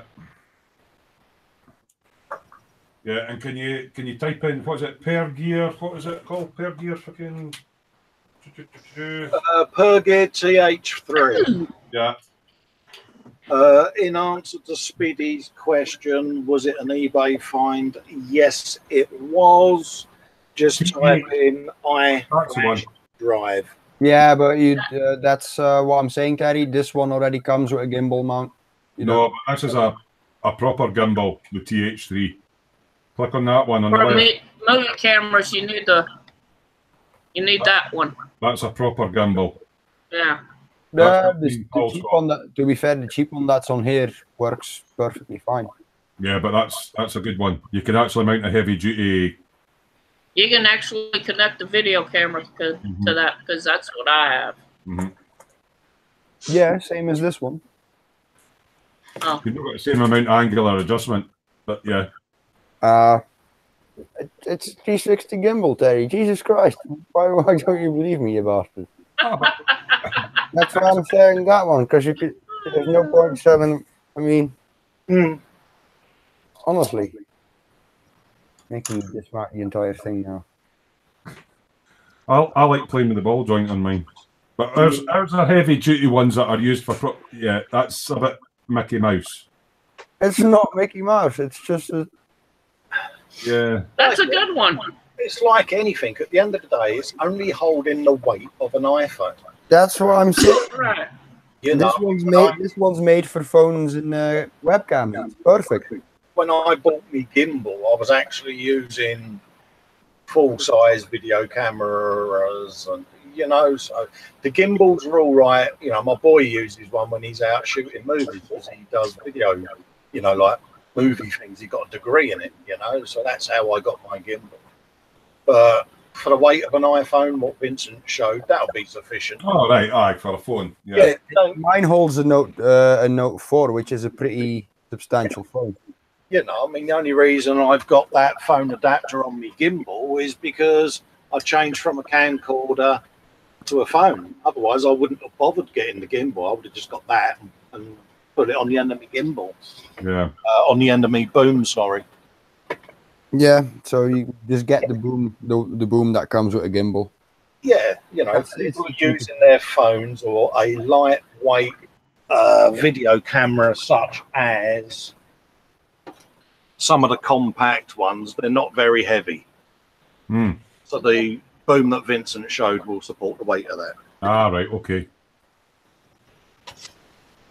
If you was doing a Steven Spielberg, Terry, and using a full-size fucking Panaflex camera, then yeah, you'd want a gimbal. It just looked a bit flimsy, but then yeah, it's just a smartphone you're holding. Yeah. And what's Vamp saying? He's on it. Oh, he's away checking to see if he can get shipped into South Africa. Excellent. Any other questions, guys, while we're on? Because it's better when we're bouncing back and feeding off of you guys. Doesn't have to be model making related. Yeah, trying to remember. Was it Nige that asked what we use gimbals and film wires? Because it was Nige. Yeah. Yeah, if he needs info on video editing and things, he's only got to drop us guys a message, and we'll always help him out. It's not a problem. Oh yeah. Nigel's asking, Vincent, what was that stand called on Amazon, mate? The one that came with the wee gimbal that you've got? I'll share that again. I'll put you on present again, mate. Do you want to pop a link into it, Vincent, perhaps? Yeah, you've got a second. Yeah, Vince is. I'll take you off present. Yeah, wait, I need to get back to this shot. There we go.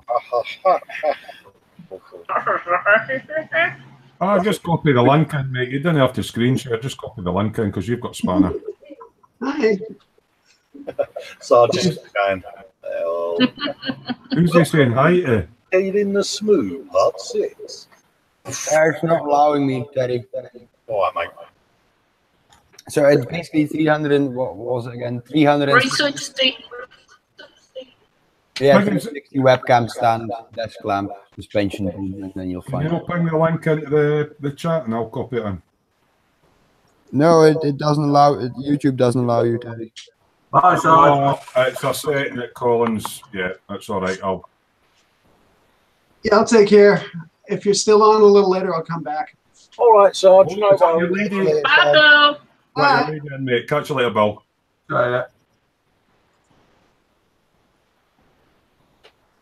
Yeah, maybe not got it set up for other folk posting in links, have we? It might be because it's an Amazon link as well. Ah, right. They're a bit funny about that. The old Googles. But yeah, aye. If you can't find it, ping a message to one of us and we'll get you sorted out. Right, what time is it? Oh, it's 25 past 10 already. Things, that's been a quick night.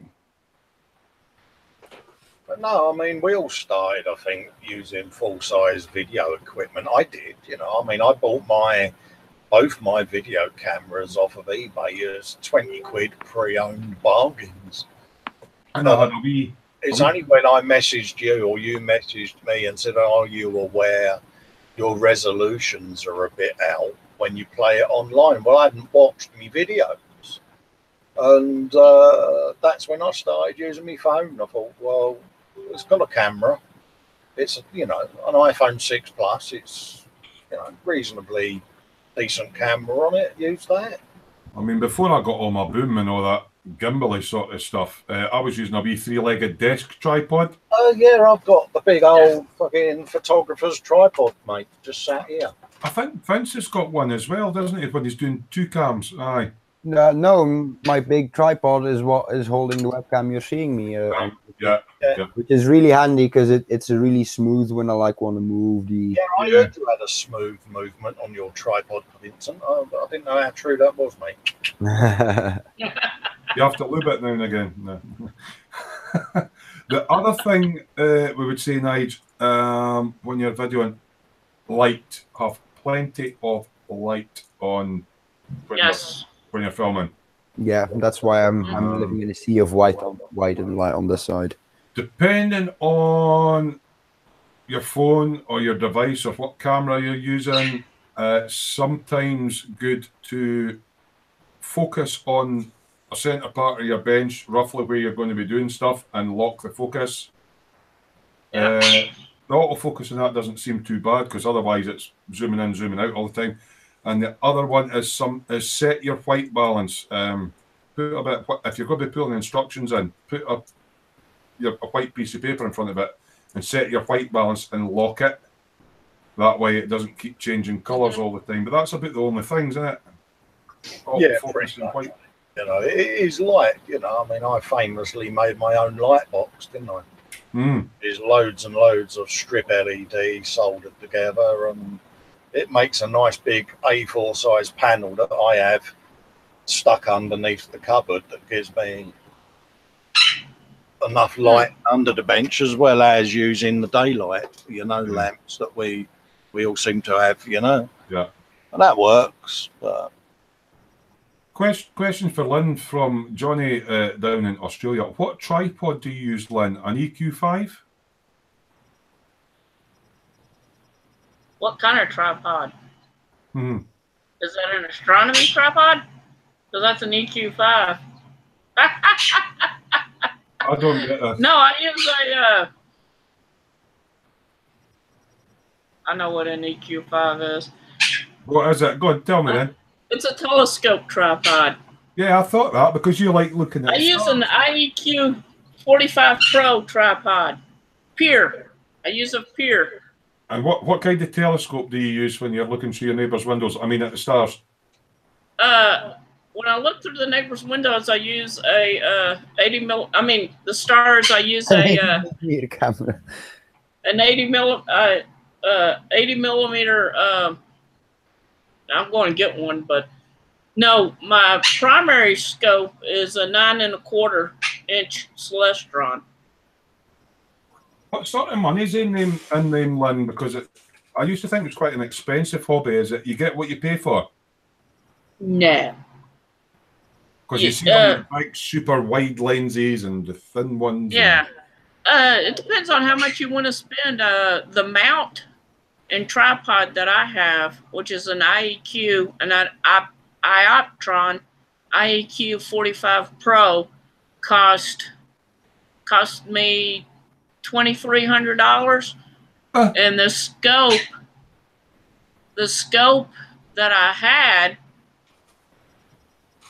the scope and the mount that I had and the tripod I had before my new mount costed $2,700.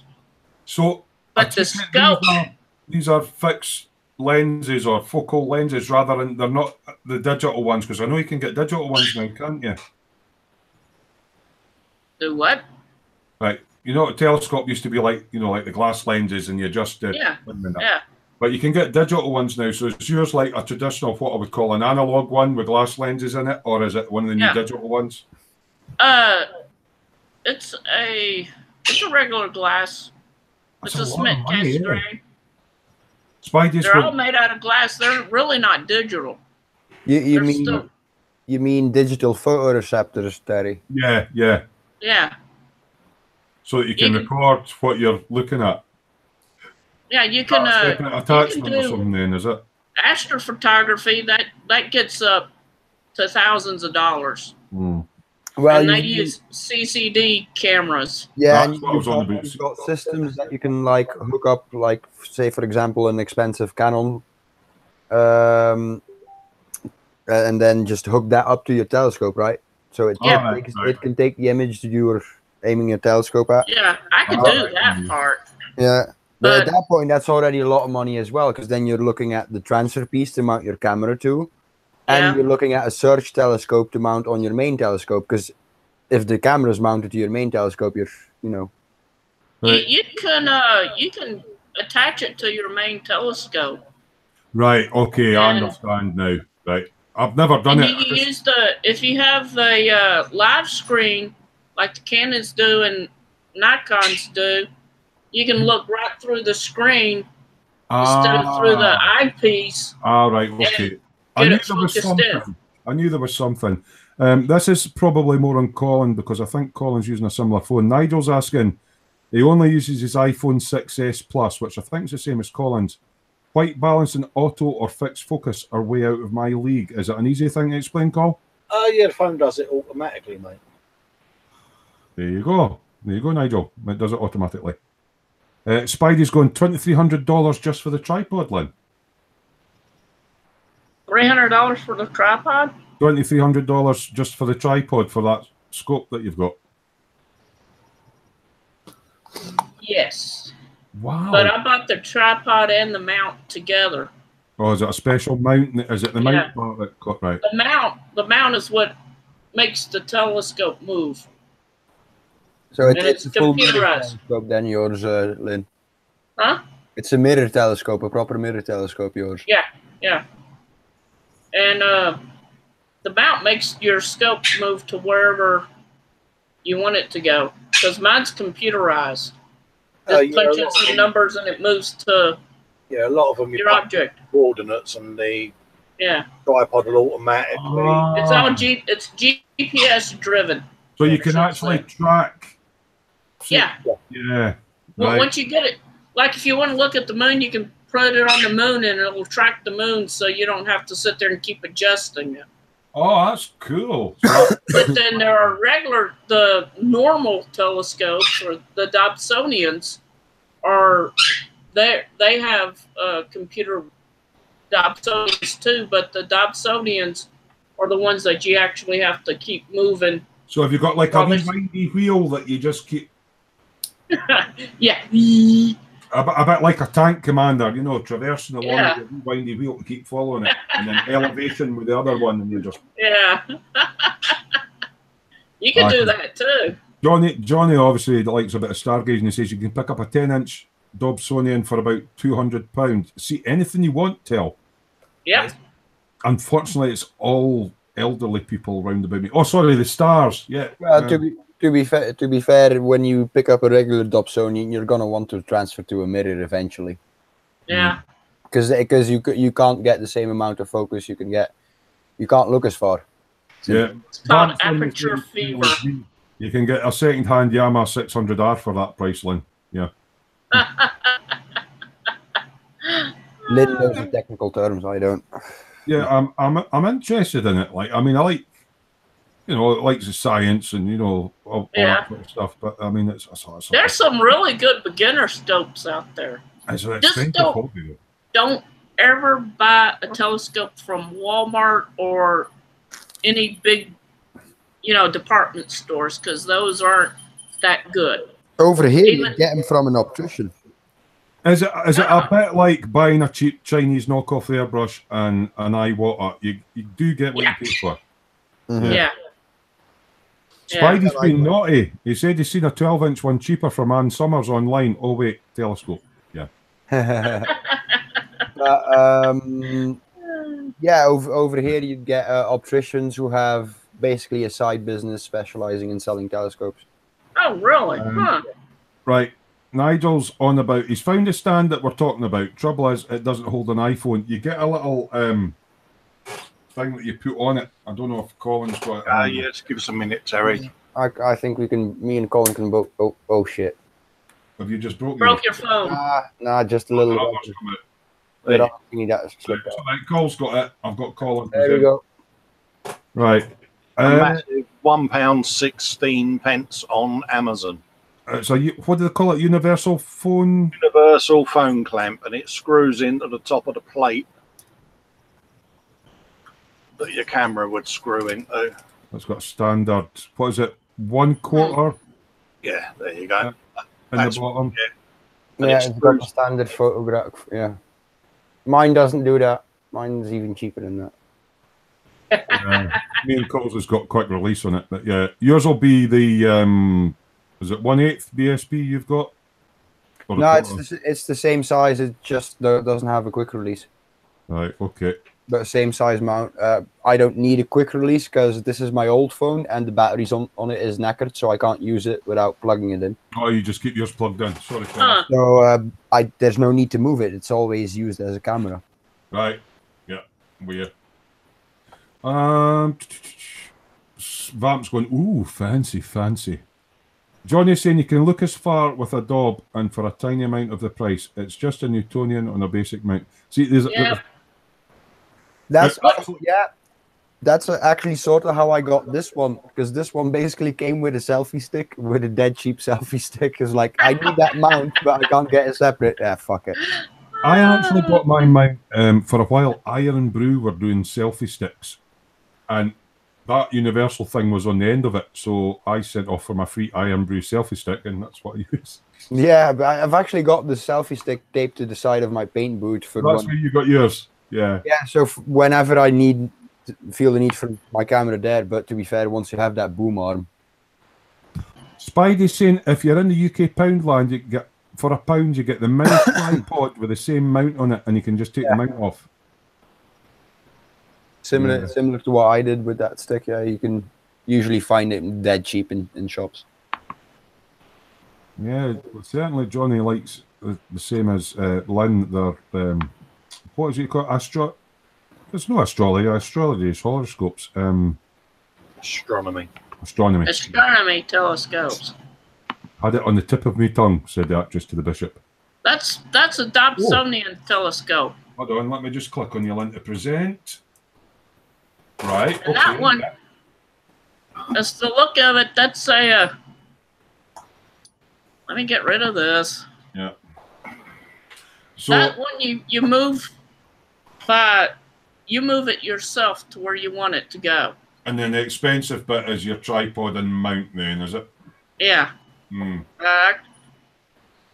So it's only $300. It's only $400 here in the U.S. and that would be a good one to start with because that'll teach you how to look at the sky. Jings, that's a new end can for my bike. You know, that's a 8-inch telescope.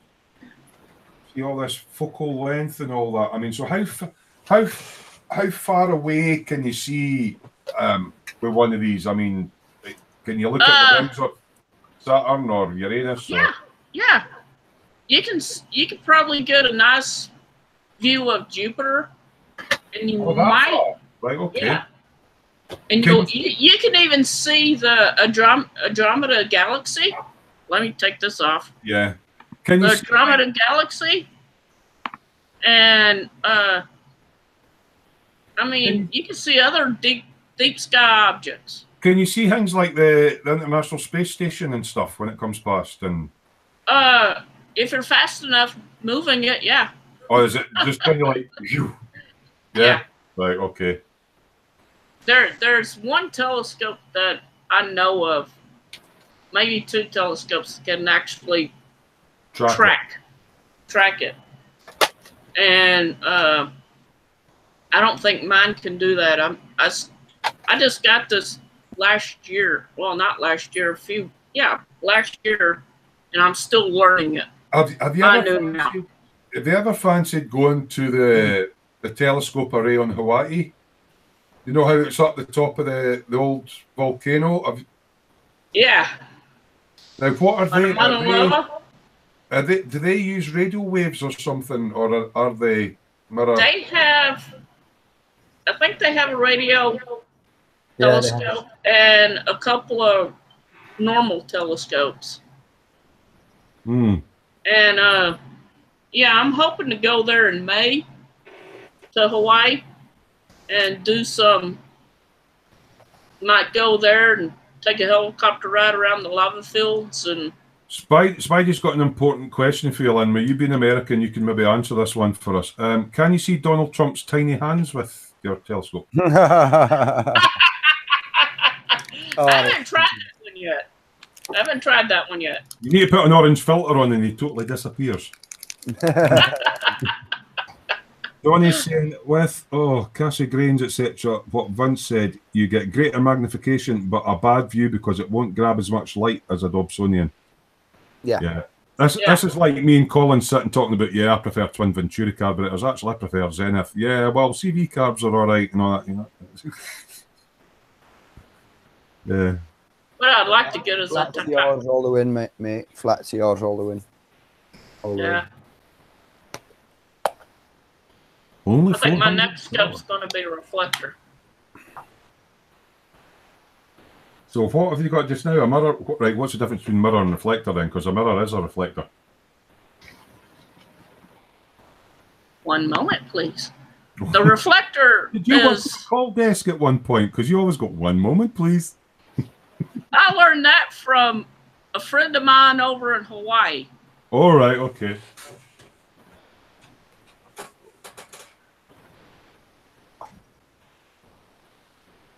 Yeah, there's really no point in getting one in this part of Belgium with all the fucking light pollution we get.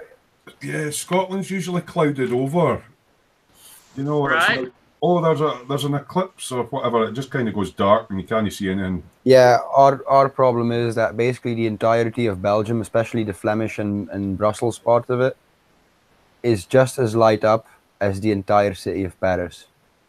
Oh, We've got the same level of light intensity, so it's like I'm looking out. Oh yeah, I can see 5 stars. Great. Yeah, so you're basically getting what is it called, light? Yeah, that's why over my part of the country you don't really get those opticians I mentioned earlier. But then you go to like the Ardennes area where far less roads and lighting is like, it's there's more interspaced.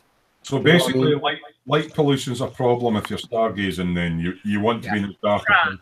And obviously in Hawaii, they're quite high up, so they've not got all the cloud cover and all that. Yeah, they're up above the cloud layer. Yeah, if I were to get a proper telescope and point it out one of my windows, I would see an orange glow. What is Trump in Belgium now? Is he? Yeah, Yeah, it's quite cool. Like, you all right, John? What's new? I'm sitting tinkering. I'm not asking anymore. Oh, that's a telescope. Yeah, that's a reflecting. Let me get back on it. Refracting. Right, okay. Yeah. again, Lynn? Okay, come on. Oh, Don Gilchrist is in. Evening, Don. Hey, Don. Says his brother in Barrow gets great pics of the space station when it goes over. So he Yeah, actually 'cause gets pictures of it. You can follow the trajectory of the space station online, can't you? Yeah. So Just go to heavensabove.com and that gives you all the satellites and the space station and where they're going to be at a certain time. And then that way you can go out there and set your camera up and just stick it on bulb and just have your ISS trail. It would be really cool if it came into view just at the time that the astronauts were changing over, like there was a ship docking with it, and that would be cool. I got a picture like that, but you can't tell because when you're in bulb, which is having the lens wide open, they're both right in line with each other, and that white light will just go across, so you can't tell if they're. Right, okay. But I know because I took the picture. All right. So Don's in late this evening. What have you been up to, Don? Late in.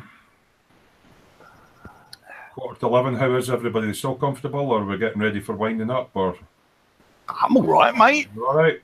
Yes, whatever people want to do in the chat, mate. Fine, just making sure you're comfortable, mate. I know you get if you're sitting in the one place for a long time. Oh, I'm all right, mate. I'm just fidgeting around, mate, just to keep yourself moving, dude. Just chilling. Absolutely, mate. No, it's whatever anyone else in the chat wants to do, mate. I'm chilled at. Don's babysitting this evening. Oh, good for you, Don. Johnny's saying you can even hire a remote telescope over here to watch what you want. Mm. Yeah, we do that too. Yeah, probably because I'll have to look it up what the websites are and stuff. I don't have them offhand. Oh, that's right. Aren't the Perseids in tonight? who? I think they are. That's a meteor shower. So when Johnny's talking about you can hire a remote telescope, is that like you go online and that's connected up digitally, and you can punch in via obviously the website app what trajectory you want to watch, and you'll get like 20 minutes of telescope time. That's what scientists do all the time. That's what astronomers do. Yeah. Ah, that would cost a lot of money though. Oh yeah. That's why it's usually something reserved for universities. Yeah. Mm-hmm. Over here we do have a cool thing. I can't remember where it is, but like tonight it would probably be open because we do have a very big observatory. Yeah. With like the big screen in the sky, the projectors. Don's saying he's no touched a kit for nearly 2 weeks. I feel you, mate. It has been warm. It's cooled down now, so yeah. Have Vamp's going any withdrawals? I'm having withdrawals. Yeah, you just want to sort of click your heels 3 times together and your house is all sorted out, all the boxes are away. Yeah, it's all cleaned up and everything. I wish I could. Yeah. You're quite close to Mexico, though. You could maybe hire somebody quite cheap if they can climb over the wall at Trump's building. Come up. See, senorita, what? No habla inglés. Yes. You want your boxes cleared? Okay. All the boxes disappear. Where the fuck's my stuff? So going away in that little Ford pickup over there. Yeah. It's a bit cheeky, Daddy. That's a bit cheeky. Yeah, I know. But I'm not as cheeky as Mr. Trump. He wants to build a wall. Yeah. What are you spraying, mate?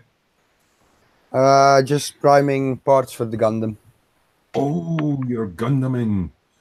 That's the thing with Gundams. It's like you could be somebody that had like 10 kits on the go, and some of it. I mean, a lot of my crocodile clips and sticks are sitting there with other kits that are painted. But Gundam, you need them all, don't you? It's like my biggest issue at the moment when it comes to the supply of sticks to put parts on is just like getting that up. Because you see them building all the Gundam. Right above my fingers. Oh, forest of parts. Yeah, that's my that's my German modern tank transporter from Trumpeters that I'm building. Oh wow! Well, I've started that like over a year ago. Oh, why don't you get that done? Is that the one that the video's on your channel that's got loads of views? Yeah, it's kind of a depressing build because you can probably see all the pin marks on that, right? Mm-hmm. Oh, so it's a lot. And they're all in the most annoying spaces possible, like behind raised edges. So, but it's underneath. Oh. It's underneath, but still, it's yeah. But top side looks good because that's all PE. Oh, that's all tier plate PE. That's nice. Like even the housings for the lights are molded in that. It's a bitch to fold because you get all the tier plate pattern on it, and they can't put any pre-fold lines in it because of it, or it would ruin that tier plate pattern. Oh, so you've got to measure it all. Yeah, well, no, you've got indications of where you need to fold, but you don't have any, score lines. Yeah. Oh wow, that looks nice. Oh, you need to get on with that at some point, mate.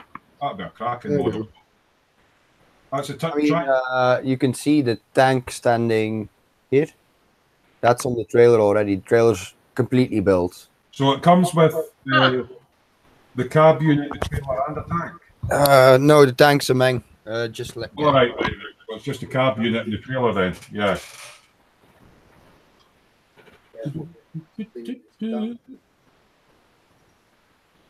Don saying he's still sticking bits in his snow leopard. Yeah, we looked at that in the dungeon earlier on. Don, you're getting there.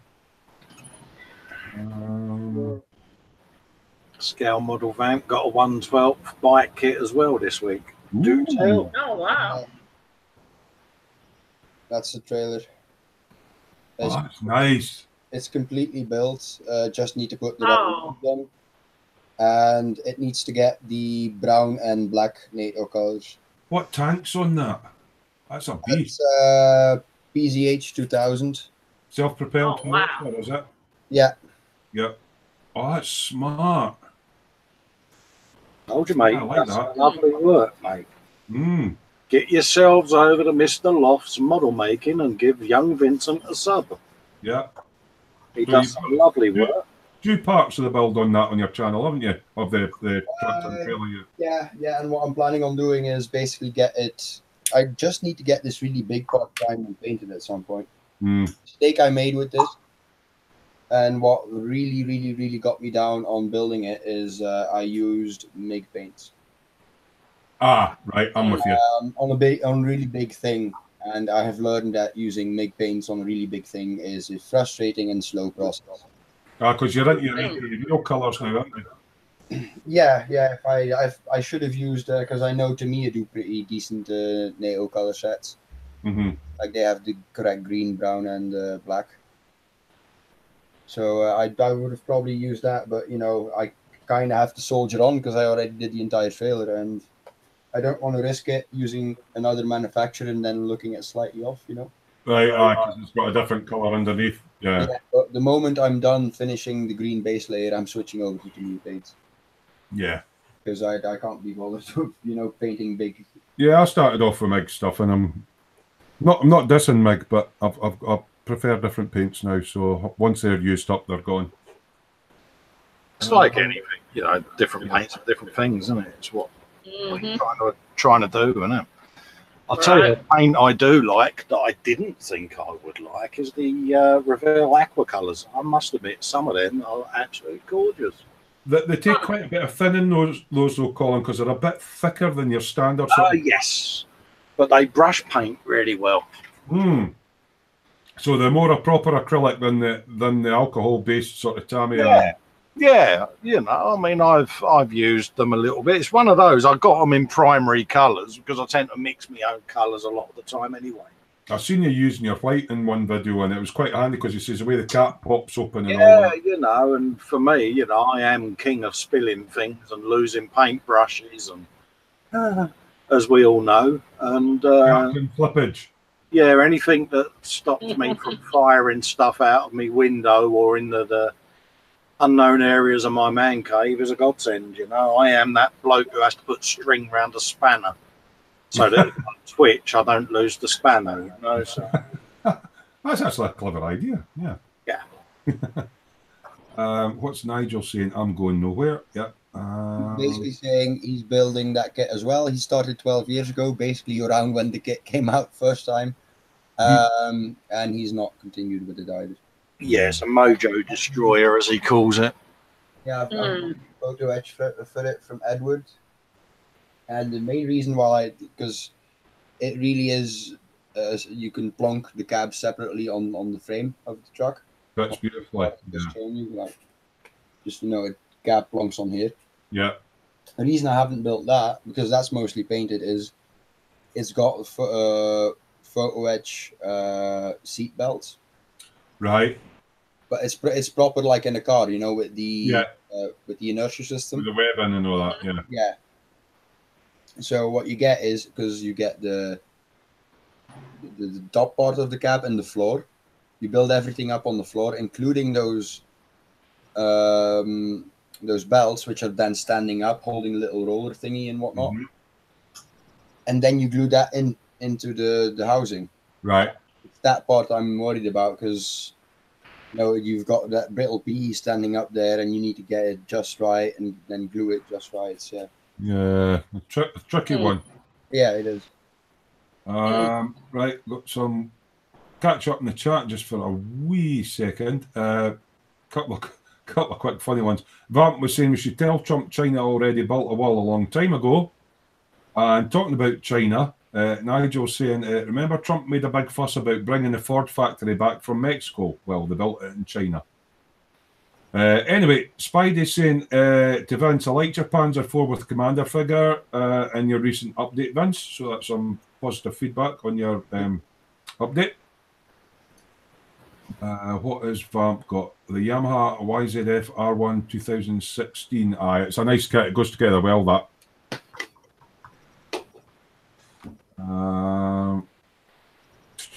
Black Racing 1, blah, blah, blah, blah. Spidey saying, Colin, did you have mittens held together through the arms of your coat as a kid? In other words, you know, when Granny used to put a string... Yeah, no. I just said to him, I have grip issues because I have MS, mate. Yeah. What's this? Blah, blah, blah, blah, blah. All right, I never read that one. You know what I'm like, I read the chat as it comes up.